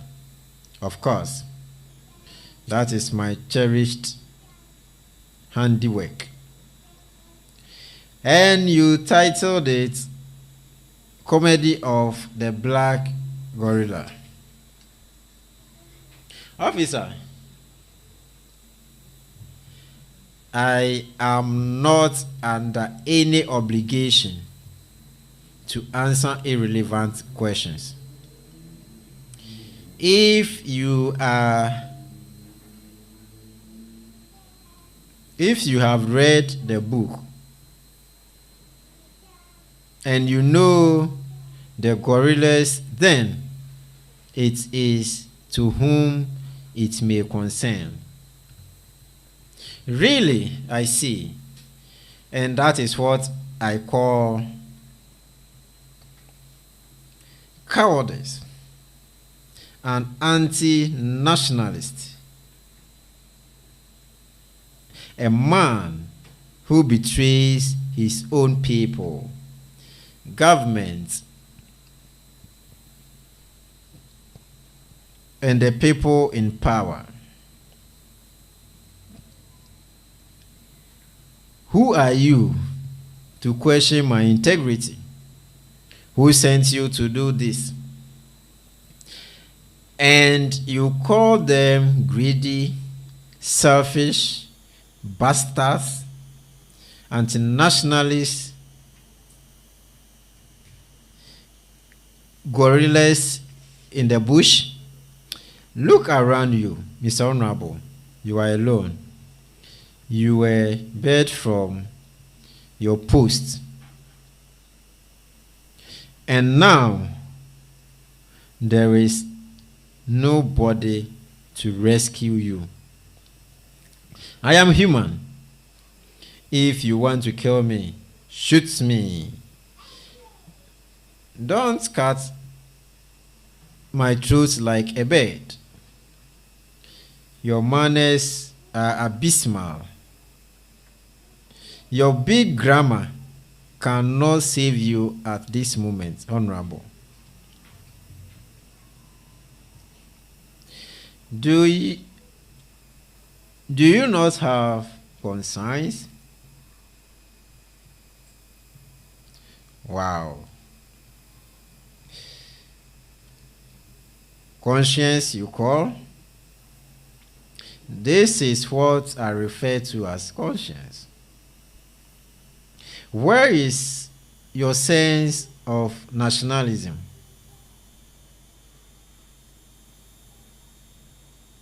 This book is nothing but a fallacy full of fantasy. This is a book of consciousness, patriotism, and nationalism.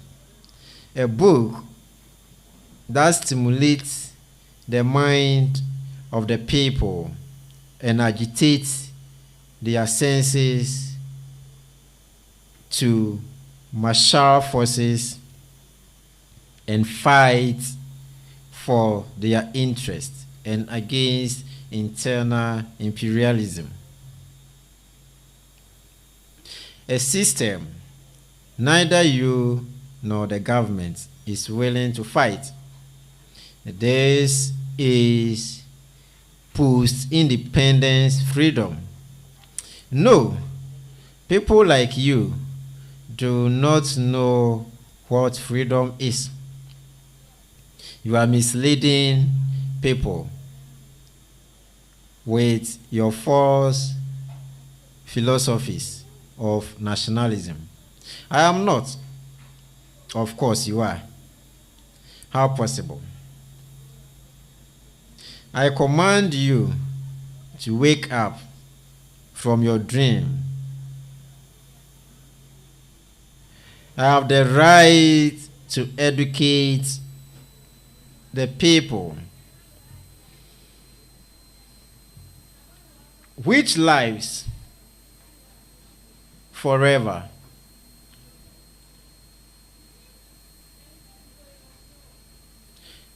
Shakespeare is dead, but he lives. His mind, which is in his writing, lives forever. Corporal, sir, let's play a game. When I say poo, you say pow. Do you hear me, Corporal? Yes, sir. All correct, sir.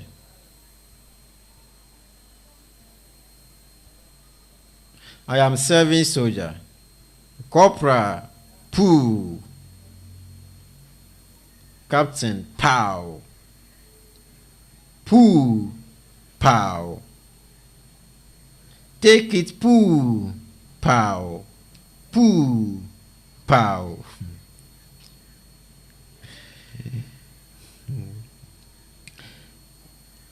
Take this baboon away to the guard room. Hello? Sir, mission in progress. Sir, you mean we should allow him to go for now? No problem, sir. All correct, sir. Corporal. Knowledge is not for rich people alone. This house has given me one good thing in my life, and that is knowledge. There are lots of books in this house, and I cannot help but read.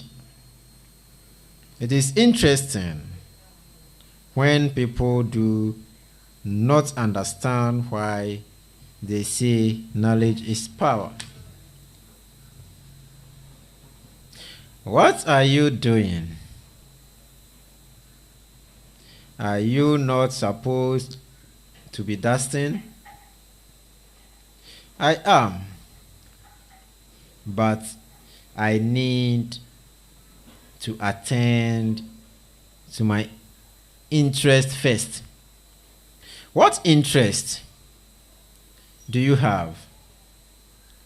Reading or these books? Listen to me, young lady. In this country, once you are employed by someone, it's no more about your interest. It's all about their interest. I have been telling you this all the time. It's not supposed to be so. I must change it. And who are you to change it? They will hear of me. Lamisi, the powerful maid. And where are you going to make that change? Are you not treated well in this house? Auntie Ekuya, Donko, you don't understand. There is somebody in this house who doesn't want me to have freedom. Don't tell me it's Agbeli, because he complains about you to me. He tells me you are very insolent to him. Why won't I be if he doesn't want me to have peace in this house? After all Kwame Nkrumah fought for, the independence of this country, I will also fight for my independence. What does Nkrumah have to do with this? Tell me, where do you get all this information from? Oh, the Honorable has been writing all of that in his book, and I've been reading it. You are always talking about, and the people of Gold Coast fought for their rights. They demonstrated. Is that your business? Were you there? Auntie, you see, when I read them, I put myself in their shoes. Those shoes are bigger than you. Wear your size. Lamisi, stop dreaming. Auntie, you don't understand. You see, my body is my country, and I have to fight for what belongs to my country. My interest, my respect. You and Honorable are no different.